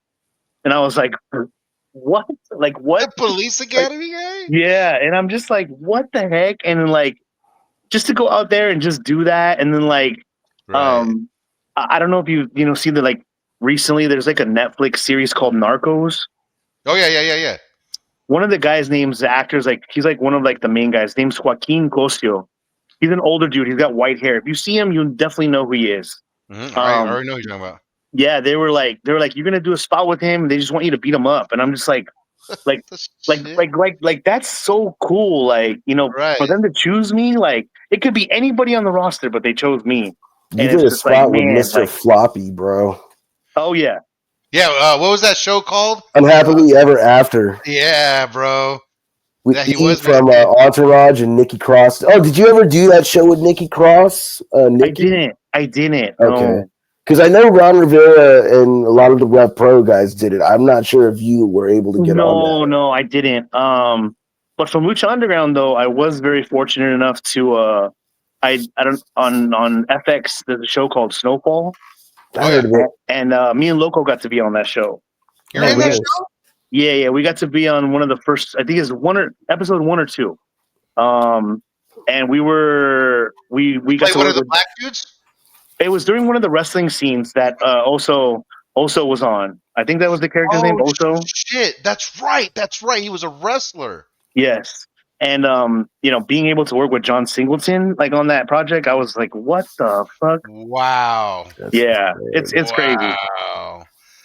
John Singleton is literally responsible for like the Boys in the best Hood, everything, the best Man. hood movies everything. ever, bro. Bro, Oh, Boys in and the and Hood. and he had the best catering ever. We had fresh homemade fried chicken and waffles that day. Fuck. I love it. I love it. I fucking Yeah, love it. we had our own Homemade? trailers and everything, and like they were like, "Oh, how many chicken and waffles do you want?" We're like, "What? Like this is like pinch me. Like this is not I real." would have told him bring me 2 buckets of legs and fries ASAP and some biscuits, fries, all the fries you can give me, potato So wedges. here, give me all the fries. Wait, so you actually met John Singleton?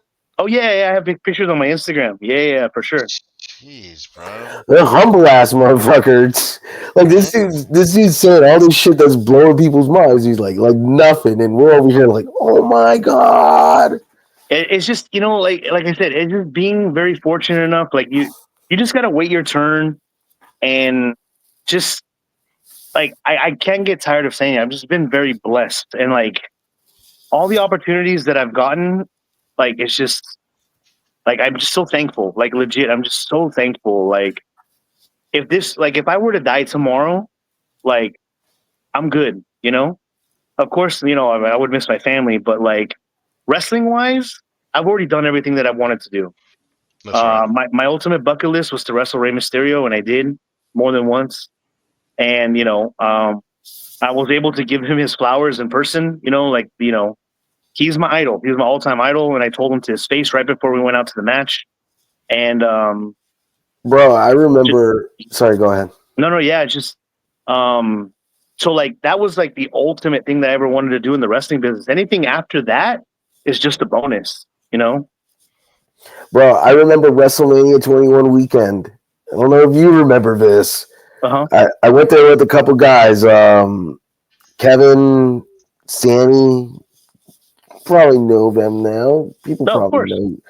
People probably know who they are, and some other fucking creep. But Yeah. we were passing out flyers for a show that was taking place, a PWG show that was taking place. We're passing out flyers at a Toys R Us and at the Toys R Us or the old Toys R Us in Glendale, Los Feliz. Oh, Ray was at that. Did he do the autograph signing, right? He was doing the autograph signing, passing out flyers. I go to hand with someone. He goes, "Fuck that shit! I don't want to go to that." I look up. It's this guy right there, bro. Like he was in line to beat Rey Mysterio. Like, bro, a lot of people say, "Oh man, I love this guy. I love this guy."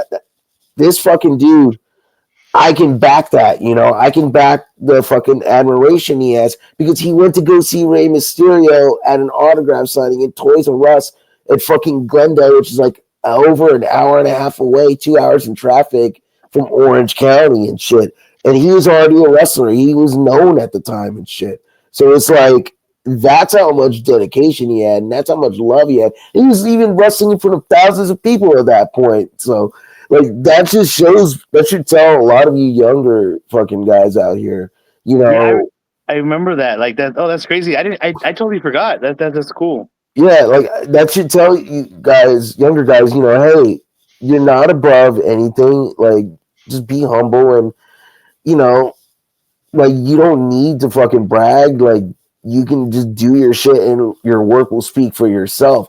If like you're out there trying to chase clout, you're just gonna end up being known as a clout chaser. But if you fucking do shit the right way, and if you're still genuine and you're still humble and you're still real, like Cholo was again, wrestling in front of a couple thousand people from time to time, and you know he was still fucking going to an autograph signing the weekend of WrestleMania, and it's because he really cared, wanted to meet his idol and shit. Like, I showed up to that PWG show that you were passing out with the flyers for because Paul went and I ran into Paul Paul. London. Yeah, and Carlito was there. Carlito, Davari was also there. Yeah. In fact, here's a fun fact I don't know if anyone ever heard, but Sean like, Davari? Arya or Sean, the older one. Yeah, there's Sean Davari and Arya. Whoever was in the WWE at the time, Sean, but like, Sean. they tried like His real name's Dara, I think. they were trying to get Paul London on that show, but Tommy Dreamer wouldn't give him clearance. It was like, what the fuck? Like, they didn't have him doing shit. Like, aside from like a show on like Hollywood Boulevard and yeah, a preacher. Were you at that Hollywood Boulevard show? I didn't get a chance to go. All right. Yeah, they did a show on Hollywood Boulevard at like noon on a Thursday. Yeah, I remember he was texting me. He had texted me that day. He was like, "Dude, I was burning up here. It was so hot." Bro, it sucked that day. Gus? Come here. Oh, sorry, my dog was looking at me. I'm looking at you right now, not talking. Oh, sorry. I keep looking at Gus's hat though. I don't know why. I don't. Because of the Raiders. Man. You're not a Raider fan? Unfortunately, I'm not. Okay. I'm not either. Rams? No. Back up. I'm gonna probably get heat for mine, but I'm a Cowboys fan. Yeah, I knew it. See, that was the look I knew I was gonna get. I take back everything I've said about Cholo. Wait. Were you at least a fan before Emmitt Smith and Troy Aikman and Michael Irving era? Bro, he's a fan now. That should tell you everything. Sorry. Yeah, no, I was definitely a fan. I got introduced to the Cowboys because of Troy. Okay. And then I, later on, that was when, Dion came in, and then they became like super, yeah. But Bro, yeah. my biggest flex in life is being able to say I've seen Deion Sanders play baseball. That's my cool. biggest flex in life when he was with the Reds. I have a Deion Sanders flex. Here's my Deion Sanders flex. So I used to work for the Chargers. Oh yeah, that's right. So I made friends with season ticket holders, and I told my bosses, "Hey, dude, the Raiders are in town. It's Thursday night football. I'm calling out, but I'm going to be sitting at the goalpost. I'm buying tickets." My boss was like, "Whatever, just get it covered." Blah blah blah. Anyway, so Deion Sanders was like on NFL Network. He was an announcer at the time, I think. He was standing there with all the guys. They were standing at the edge of the fucking the end zone, right? And people are yelling, "Prime time, Deion! Like, come here, look at me!" He's just ignoring them, bro. I looked over at my boy. I was like, "I'll get his attention." I was like, "Fuck Andre Rice, and you beat his ass." He goes, "You goddamn right." I was like, I told you he would respond to that. But maybe I'm wrong, but I could have sworn you were you were a fan of a different football team back when you were doing FCW. Like you wore it like kind of loud and proud, but I don't remember what it was. I'm not gonna say it was a Charger. Was it or No, no, it was was it always Raiders? Raiders. Okay, okay. I've been told. Like I said, maybe I'm old, bro. I'm old. Like He's Okay, probably look, a forget Vikings look, fan. He look. doesn't want to admit it. I grew up a Raiders fan, and I have pictures to prove that. All right, all right. When the Chargers actually went to the Super Bowl, my mom and dad, my dad being a Raiders fan, both showed up with a bunch of Chargers gear, and I wasn't like into football. I was more in the baseball. So they swung me because my uncles and them lived in LA. My godfather, Raider Fred, rest in peace, love you, man. His name is Raider Fred, but they converted me, and then I just got involved. And then when I turned 17, I was 12 when they went to the Super Bowl, and when I turned 17, my uncle Willie called and said, "Hey, go down and talk to my boy Gus. His name was Gus too. He's going to give you a job." And I'm like, "Oh, okay. What am I going to do?" You're going to work for the Chargers and you're going to work for the Padres. Congratulations. Click. And I was like, "Oh shit!" And I started working for the Chargers and the Padres. So I got more deep into the Padres situation or the Chargers, and I was like, "All right, cool." But as time went on, I started kind of disconnected from that team because I knew some of the players, and I was like, "You guys are dicks, bro. I like fuck this team. You guys." And I knew they were moving. I knew they were moving 5 years before they were moving. I was like, "You guys are leaving anyway. Fuck out of here." I mean, it wasn't a secret. Like there was always that issue with the stadium, like Yeah, drama. So it's like it was bound to happen. but it's Raider Nation now, so shit. I won't even get into baseball because if I tell you which team I like, you guys are gonna be like, oh man, I'm gonna get Wait, the wait, same wait, look, The wait. Angels, Okay, huh? the are you Angels. Angels? Yeah, I mean, you're from Orange County. I have no I have no beef in that one. I just don't like Artie Moreno. I don't like that fucking guy. Like I'll say this, like I'm not gonna fucking jump bandwagons from Dodgers to Angels or anything like that. I mean, I got my beef with the Dodgers right now and shit with all the shit going on, but it's also like if I had to pick a second team, I would want to pick the Angels, but Artie Moreno is just fucking that franchise up, bro. Like, and now with the whole fucking drama that's gonna come up with the stadium and all that, is like I honestly hope like nothing like forces them to move out of Anaheim because that would fucking suck. You Yeah, got a for sure. basketball team? Huh? Uh, I guess you would say the Lakers back in the day was more Chicago Bulls. But yeah, my daughter's trying to get me into the WNBA. That's like her thing right now. Oh So man, let's not yeah, talk about that because Gus will say a lot of dumb shit. yeah. Anything to I'll support my I'll daughter. edit I'll edit this podcast because like before you got on, literally, I just went on a 10-minute rant about the WNBA. I'll edit it just for her. Nah, just No, keep it in. anything Hey, you know anything to what? support my daughter. You know. It validates my point, Gus. You see the growth of the game right there. Like it's starting to grow, and like girls are starting to get into it. And I think it's something positive. You know, I'm sure Cholo could attest to it as a girl dad. You know, like I think the WNBA is growing, and I think with like Caitlin Clark and Angel Reese, regardless how anyone feels about them, they're bringing more eyes to the league now than before, and it's a fact, you know. And True. I'm it's just not that arguing that. I just don't think women should be having dildos thrown at them. That's just my opinion. And Yeah, I would. And also, not only that, but like those incidents of dildo throwings at WNBA games, like two of them hit like little girls who were fans in attendance. And it's yeah, like, look, man, that's not cool though. there's lines that can't be crossed, and I think that's one of them lines, bro. How they even got that in there? Like with the way security is, like I can just imagine where they hit him, but like at the same time, I'm just like, man, it's Dude just walks in confident. yeah.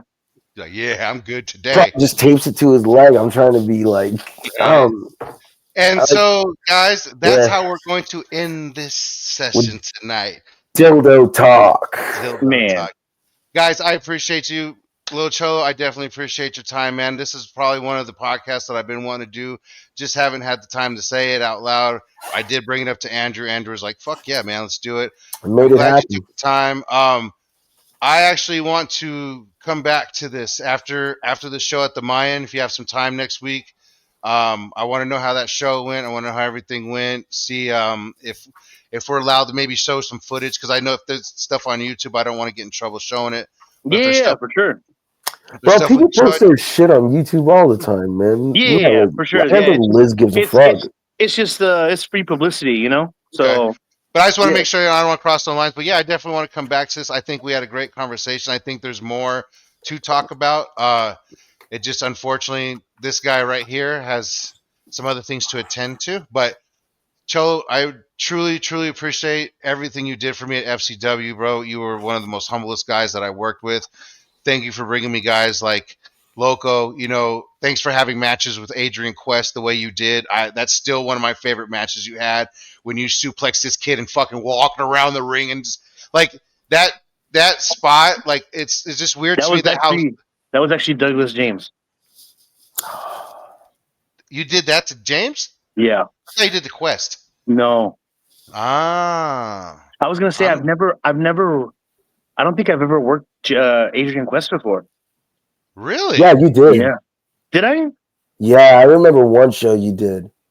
Man, I don't remember what, but you I'm old, bro. I'm old, but I can guarantee you it was Douglas James for sure. Because shout out Adrian I Quest, remember by the way. when I gave him the suplex on the outside, I will always remember that sell he gave. It was just one of those, I'm gonna find that match right now. I guarantee you. Huh. But yeah. Yeah, I shout out Adrian Quest. I think he's really shout good out Eddie too. Quest though. I mean, but See I him truly Saturday, appreciate bro. what you did in the matches. I appreciate everything you did backstage. You know, like you never gave me no shit. You never gave me no problems.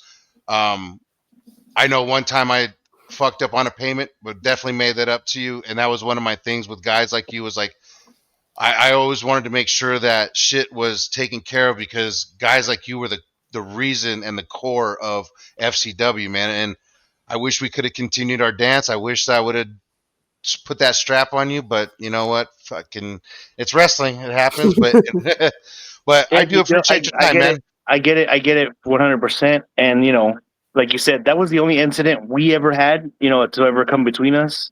And you rectified it. You took care of it, when you said you were going to. So, like, after that, there was never any animosity. There was never any, like, fuck you, Gus, or whatever, It was just some shit times, sometimes shit happens.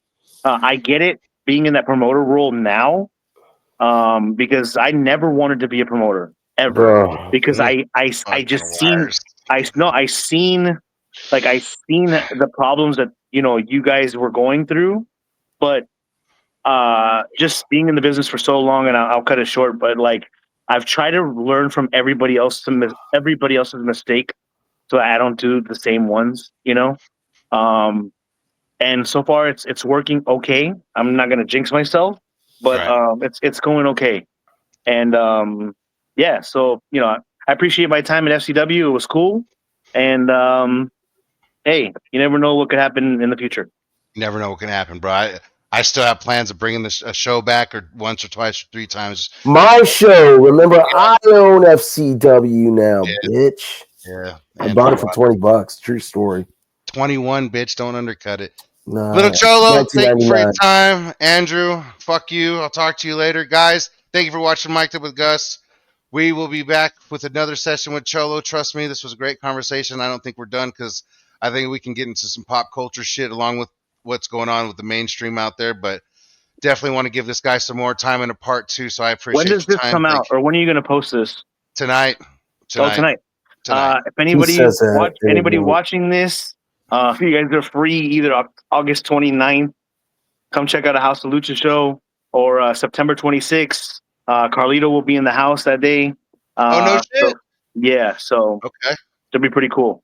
And Epic, man, I hope you guys the best of luck. Thank you. I seen your last show. All the clips look great. All the Thank you. talent that you're bringing in, it's like they're killing it every single show. I wish people would just jump on board and support as much as more as I they mean, possibly could. And it's my shit, It's like you said, it's a promoter thing. Like I just haven't certain business deals fell through, and I just haven't had money to promote it. So it's like whatever, I'll get there someday. I'm not. It's a marathon, not a sprint. I'm good, bro. As long as I'm putting on good shows with good talent, that's all I care about. Fucking And you're doing that, so Thank you. you're on the right track for sure. Appreciate that. Gus, you're a fucking bitch. Shout out to Robert of Viral Pro. Shout out Robert. This show is for you, baby. All right, guys, we'll take it easy, and yeah, just let me know when you guys want to come on again.